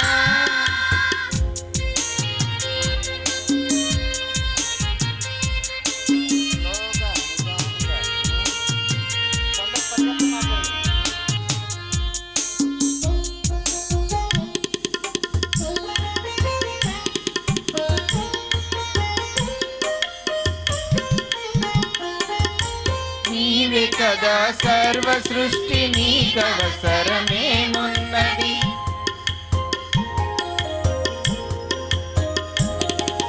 నీవే కదా సర్వ సృష్టి నీకవసరమేమున్నది. నా జీవిత భాగ్యమును నాకున్నవి సకలమును. నా జీవిత భాగ్యమును నాకున్నవి సకలమును అర్పింతును అందుకో అమరుడని సేవకై. అర్పింతును అందుకో అమరుడని సేవకై. ఉప్పొంగిన హృదయం అర్పించే అంజలి స్వీకరించు శ్రీకరా సుతుని చిన్ని కాంకలను. ఉప్పొంగిన హృదయం అర్పించే అంజలి స్వీకరించు శ్రీకరా సుతుని చిన్ని కాంకలను. మగనిసా నిసగసా గమగని సగసని సని గని గమ గమ గమ గస సగ మగ మగ మగని గని సగ గగ మమ గగ మమ గగ మమ గగని మమ గగని సా.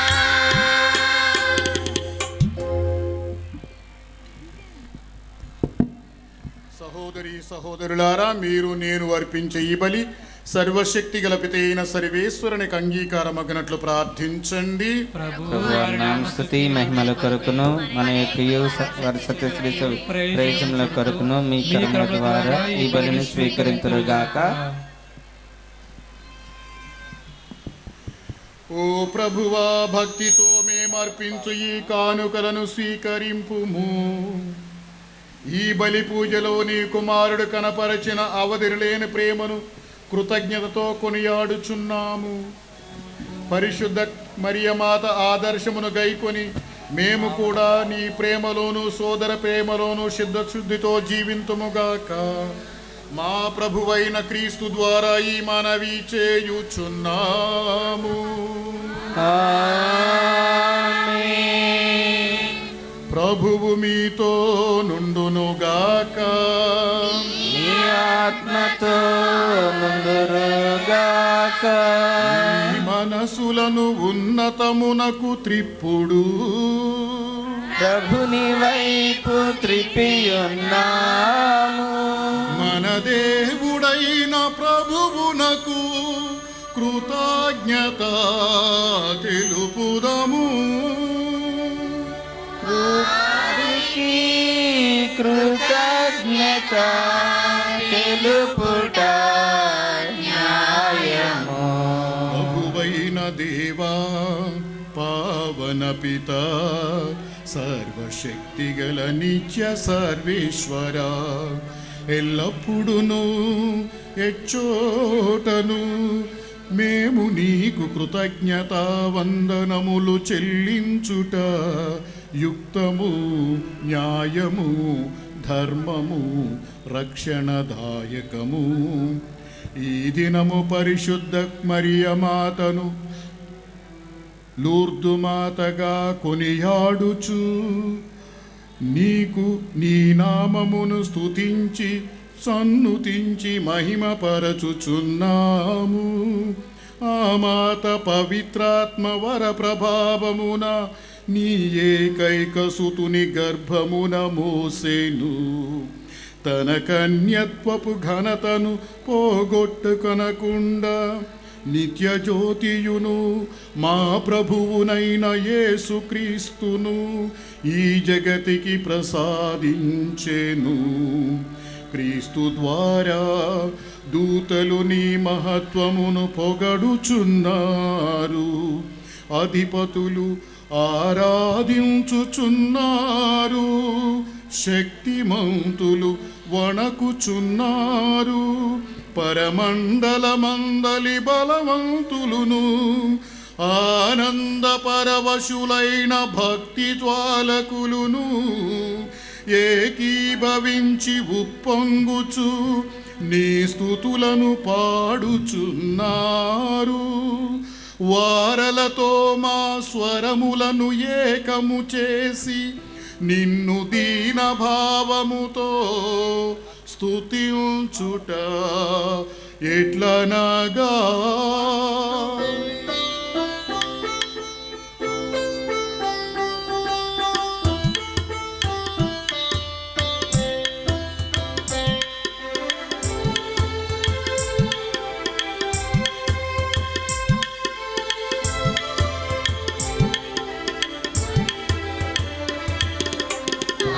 పావన పావన పావన ప్రభువు ఫలాధిపతి అయిన సర్వేశ్వరుడు. పావన పావన పావన ప్రభువు ఫలాధిపతి అయిన సర్వేశ్వరుడు.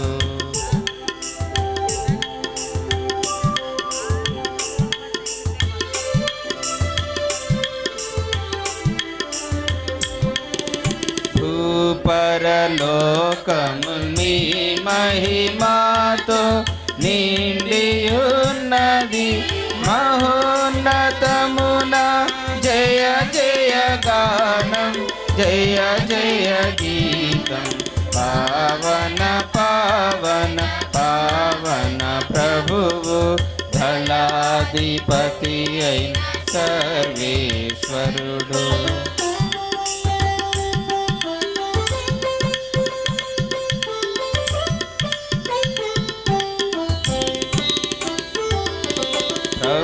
ప్రభునామంబున వచ్చెడివారు ధన్యులు ధన్యులు. మహోన్నతమున జయ జయ గానం, జయ జయ గీ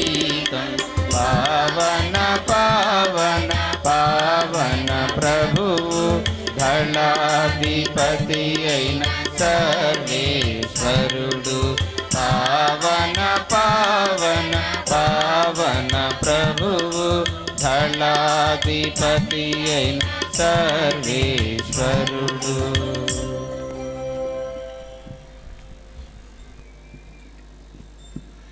పావన పిత, నీవు నిక్కముగా పవిత్రుడవు, నీ సృష్టి అంతై నిన్ను స్తుతించుట యుక్తము. ఏలయన నీ కుమారుడును మా ప్రభువునైన యేసుక్రీస్తు ద్వారా పవిత్రాత్మ ప్రభావము వలన సమస్తమునకు జీవము పోసి పవిత్రపరచుచున్నావు.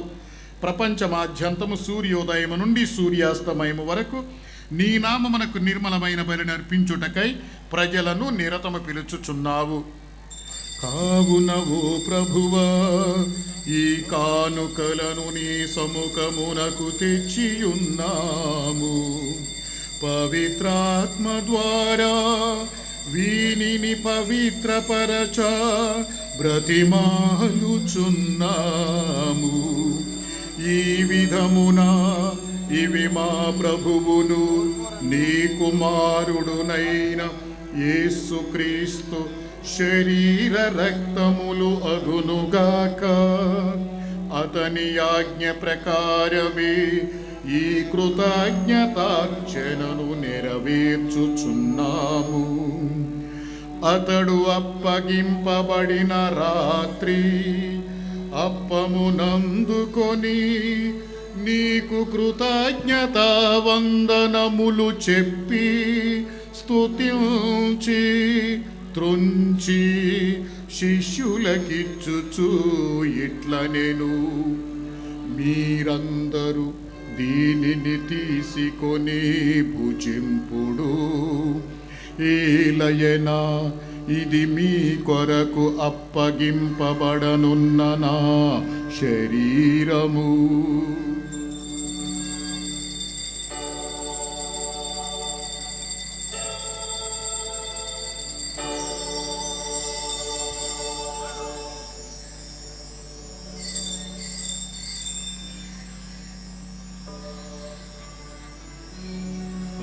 విధముగనే భోజనానంతరము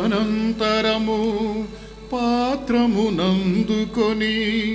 నీకు కృతజ్ఞతా వందనములు చెప్పి స్తుతించి శిష్యులకిచ్చుచు ఇట్లనెను, మీరందరూ దీనిని తీసుకొని దీని నుండి పానము చేయుడు. ఏలయనా ఇది నూతన నిత్య నిబంధన యొక్క నా రక్తపు పాత్రము. ఇది మీ కొరకును అనేకుల కొరకును పాప పరిహారమునకై ధారవోయబడును. దీనిని నా జ్ఞాపకార్థము చేయుడు.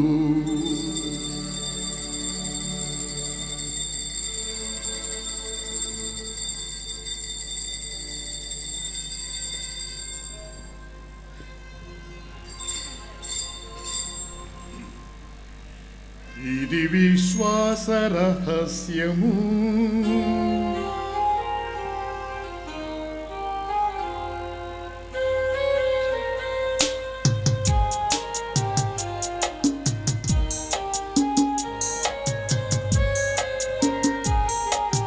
లోకరక్షక మమ్ము రక్షింపుము.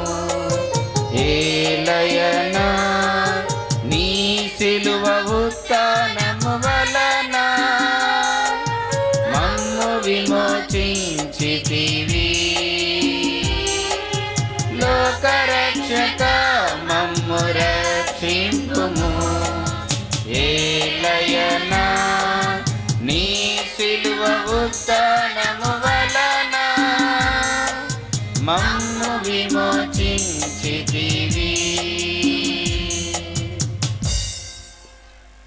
తండ్రి, నీ కుమారుని రక్షణాయుతమగు శ్రమలను, అద్భుతమైన ఉత్థానమును, మోక్షారోహణమును స్మరించుచు అతడు మరల వేం చేయునని ఎదురు చూచు మేము ఈ పవిత్ర జీవన బలిని కృతజ్ఞతతో నీకు అర్పించుచున్నాము. నీ పవిత్ర శ్రీ సభ యొక్క కానుకను ప్రీతితో వీక్షింప బ్రతిమాలుచున్నాము. తన మరణము ద్వారా మమ్ము నీతో సఖ్యపరచిన నీ కుమారుని బలిని స్వీకరింపుము. మేము అతని శరీర రక్తములతో పోషింపబడి పవిత్రాత్మతో నింపబడి అతని యందు ఏక శరీరము ఏక మనస్సు కలిగియుండునటులా దయచూపుము.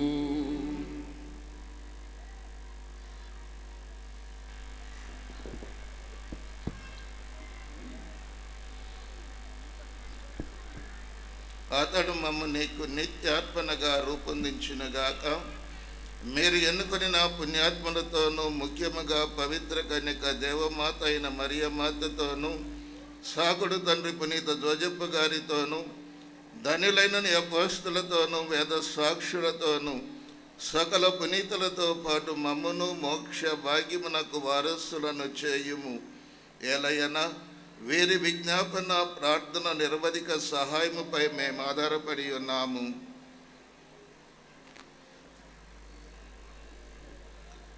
ఓ ప్రభువా, మమ్ము నీతో సఖ్యపరిచి బలి లోకమంతటికి శాంతిని శ్రేయస్సును ప్రసాదించినట్లు బ్రతిమాలుచున్నాము. ఈ లోకమును యాత్ర చేయి నీ శ్రీ సభను, నీ సేవకుడకు మా ఫ్రాన్సిస్ జగద్గురువును, మా జోసెఫ్ రాజారావు పీఠాధిపతిని, తదితర పీఠాధిపతులను, గురువులందరినీ, నీవు సంపాదించుకున్న ప్రజలందరినీ విశ్వాసమందును ప్రేమయందును దృఢపరపుము. నీ చిత్త ప్రకారము నీ సముఖమున చేరియున్న ఈ ప్రజల మనవులను ఆలకింపుము. దయగల తండ్రి, నలుదశల చెదరియున్న నీ బిడ్డలందరినీ కనికరించి నీతో ఐక్యపరచుకొనుము. చనిపోయిన మా సహోదరి సహోదరులను మీ ప్రేమ ఎందు ఈ లోకమును వీడిన వారందరినీ దయతో మీ రాజ్యంలో చేర్చుకునము. మేమును అతడు చేరి మీ మహిమను వీక్షించుచు నిత్యానందం పొందదముగాక. మా ప్రభువైన క్రీస్తు ద్వారా మనవి చేయించున్నాం. వారి ద్వారా మీరు సకల మెరులను లోకమునకు దయచేయుచున్నారు.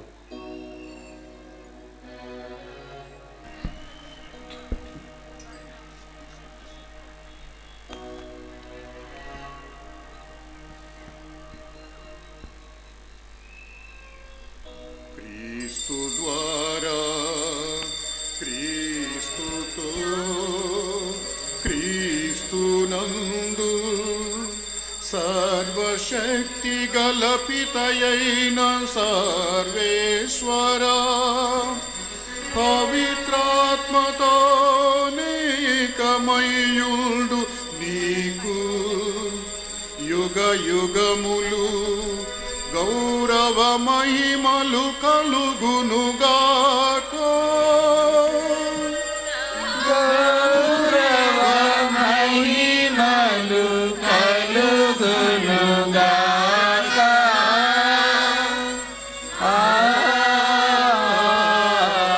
ఆమేన్. ఆమేన్.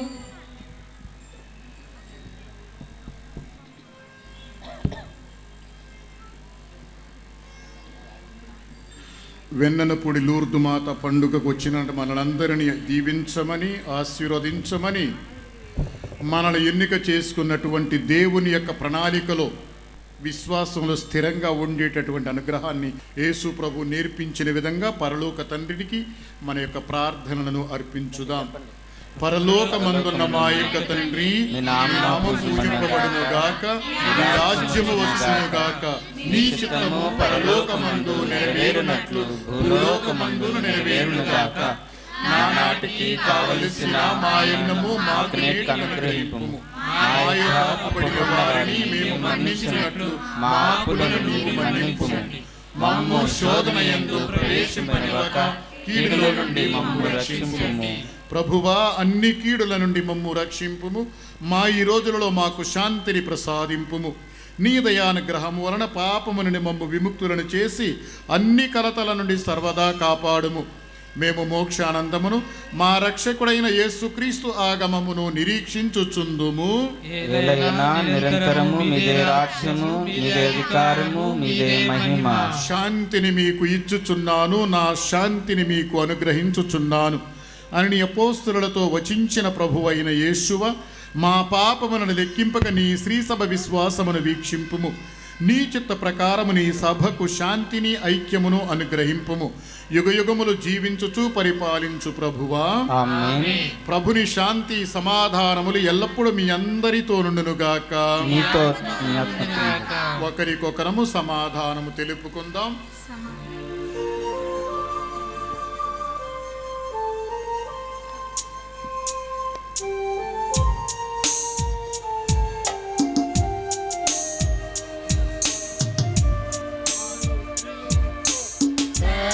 సర్వేశ్వరుని గొర్రె పిల్ల, లోక పాపములను పరిహరించు ప్రభువా, మాకు దయ చూపుము, మాకు దయ చూపుము, మాకు దయ చూపుము దేవా.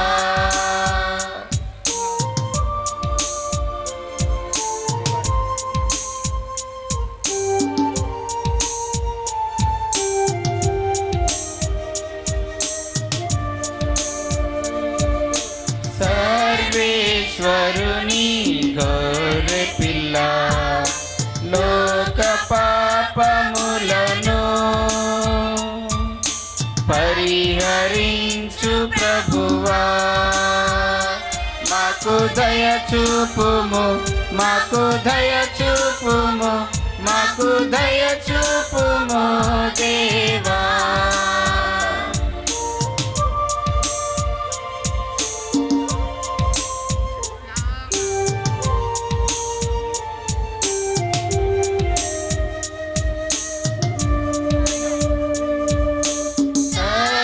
సర్వేశ్వరుని గొర్రె పిల్ల, లోక పాపములను పరిహరించు ప్రభువా, మాకు శాంతిని, మాకు శాంతిని, మాకు శాంతిని దయచేయుము.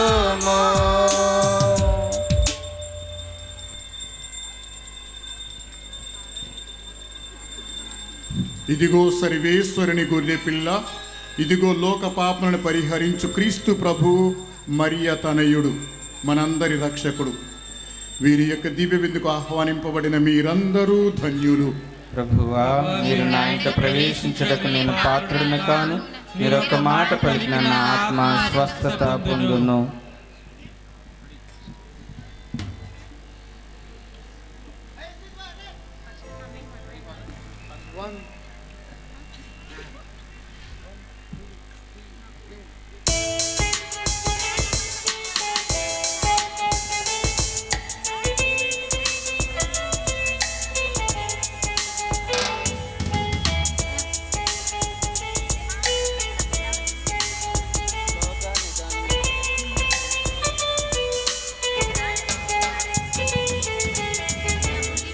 దయచేసి గమనించండి, దివ్య ప్రసాదంలో కొనేటువంటి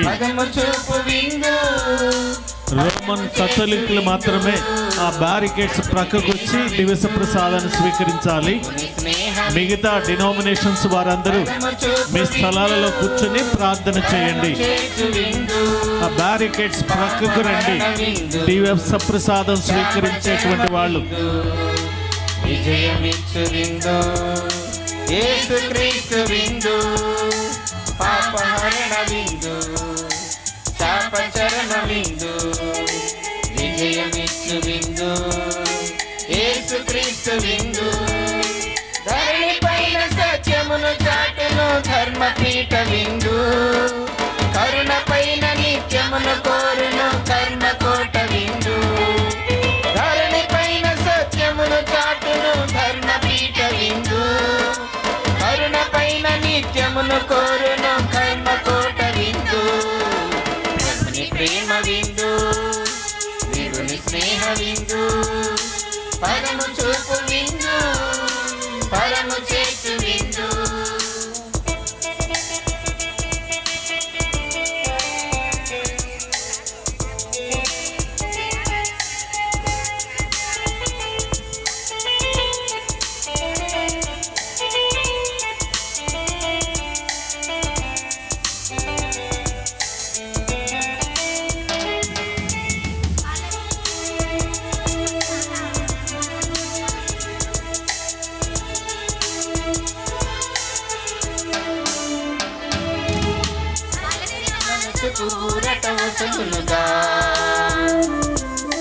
సొలసిన ఎగలకు ఊపిరి నింపునుగా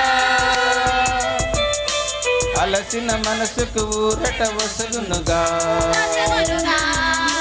సొలసిన ఎగలకు ఊపిరి నింపునుగా పోషణ ఈ విందు ప్రక్షాళన ఈ విందు పోషణ ఈ విందు ప్రక్షాళన ఈ విందు సంత సంబుగా చెంత చేరుమా ప్రభుని సొంత జనమా సంత సంబుగా చెంత చేరుమా ప్రభుని సొంత జనమా ధరణి పైన సత్యమును చాటును ధర్మపీఠ విందు కరుణ పైన నిత్యమును కోరును కర్మకోట విందు ధరణి పైన సత్యమును చాటును ధర్మపీఠ విందు కరుణ పైన నిత్యమును కోరును కర్మకోట విందు ప్రభుని ప్రేమ విందు దేవుని స్నేహ విందు పరము చూపు విందు పరము చేసు విందు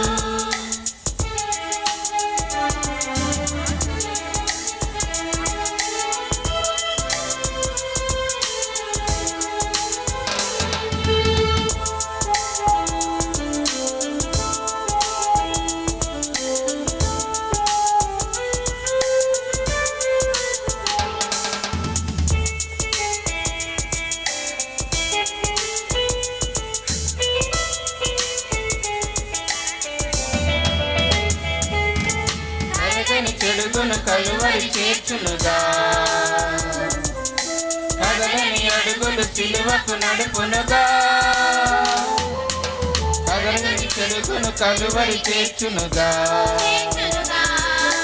కదలని అడుగులు సిలువకు నడుపునుగా రక్షణ ఈ విందు సంరక్షణ ఈ విందు రక్షణ ఈ విందు సంరక్షణ ఈ విందు సంశయించక చేయి చాచుమా ప్రభుని సొంత జనమా సంశయించక చేయి చాచుమా ప్రభుని సొంత జనమా ధరణి పైన సత్యమును చాటును ధర్మపీఠ విందు కరుణ పైన నిత్యమును కోరును కర్మకోట విందు ధరణి పైన సత్యమును చాటును ధర్మపీఠ విందు కరుణ పైన నిత్యమును కోరును కర్మకోట విందు ప్రభుని ప్రేమ విందు దేవుని స్నేహ విందు పరము చూపు విందు పరము చేసు విందు ప్రభుని ప్రేమ విందు దేవుని స్నేహ విందు పరము చూపు విందు పరము చేసు విందు పాపహరణ విందు శాపచరణ విందు విజయమిచ్చు విందు యేసుక్రీస్తు విందు పాపహరణ విందు శాపచరణ విందు విజయమిచ్చు విందు యేసుక్రీస్తు విందు ధరణి పైన సత్యమును చాటును ధర్మపీఠ విందు కరుణ పైన నిత్యమును కోరును కర్మకోట విందు ధరణి పైన సత్యమును చాటును ధర్మపీఠ విందు కరుణ పైన నిత్యమును కోరును కర్మకోట విందు ప్రభుని ప్రేమ విందు దేవుని స్నేహ విందు పరము చూపు విందు పరము చేర్చు విందు ప్రభుని ప్రేమ విందు క్రీస్తునాథుని యందు ప్రియ సహోదరి సహోదరులరే, ఈ పవిత్రమైనటువంటి లూర్దు మాత బెన్నెలపూడి మాత మహోత్సవాలు రెండవ రోజు ఎంతో వైభవంగా కిక్కిరిసినటువంటి ఈ ప్రాంగణము దేవాతి దేవునికి మహిమగాను, మరియ తల్లికి గౌరవంగాను వైభవంగా జరుగుతున్నటువంటి ఈ తరుణంలో ఈనాడు దివ్యబలి పూజను అర్పించినటువంటి మన మేత్రాసన జ్యుడిషియల్ వికార్ మరియు డైసిజన్ ఎడ్యుకేషనల్ సొసైటీ డైరెక్టర్ గారైనటువంటి రెవరెండ్ ఫాదర్ కోలకాని మరియన్న గారిని ఈ సమయంలో సాదరంగా సత్కరించుకుందాం. ఈ కార్యం నిర్వహించవలసినదిగా జాన్ మాస్టర్ని కోరుతున్నాను. మన మధ్యలోకి విచ్చేసినటువంటి రెవరెండ్ ఫాదర్ కె మరియన్న గారిని వేదిక మీదకు రావాల్సిందిగా కోరుకుంటున్నాం. వారిని బత్తుల యోసేపు గారు, కోడే యాకోబు గారు దుశ్శాలువతోటి సత్కరిస్తారు. ఒకసారి అందరూ తప్పట్లతోటి అభినందిస్తాం ఫాదర్ గారిని.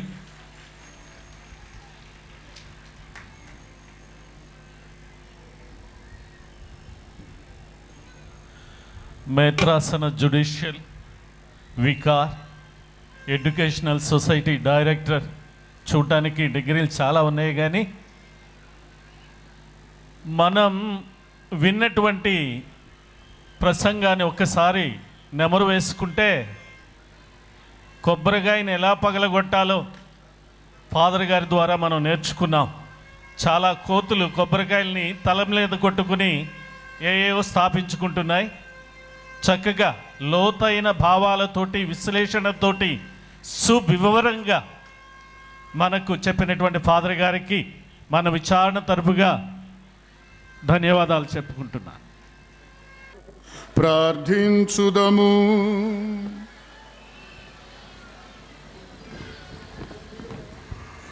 ఓ ప్రభువా, ఈ దివ్య సంస్కారపు శక్తితో నీ శ్రీ సభ బలపడి భక్తితో సువిశేష మార్గములో నడచునుగాక. ఈ రీతిగా ఇప్పటికే కన్యైన మరియమాత ఆనందించుచున్న శాశ్వత మహిమలో శ్రీ సభ కూడా పాలు పొందునుగాక. నీ సమక్షములో నిత్య శాంతిని అనుభవించునుగాక. మా ప్రభువైన క్రీస్తు ద్వారా ఈ మనవి చేయుచున్నాము.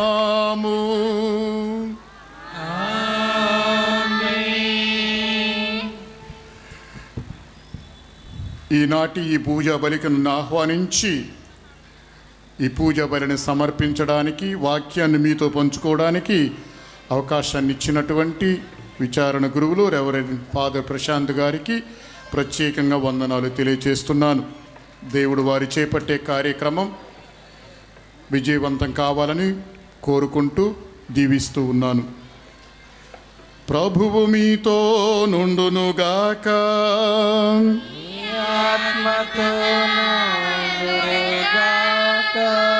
దైవాశిస్సుల కొరకు మీ సినములను ఉంచండి. పరిశుద్ధ కన్య అయిన మరియమాత ప్రసవము ద్వారా మహాకనికరముతో మానవ విమోచనమును తలపెట్టిన దేవుడు మిమ్ము దీవించి మీకు అపారమైన స్వర్గ సంపదలు దయచేయునుగాక. మరియమాత ద్వారా జీవితకర్తను పొందర్హులైన మీరు ఆమె అందజేయు సహాయమును, భద్రతను మీరు గుర్తింతురుగాక.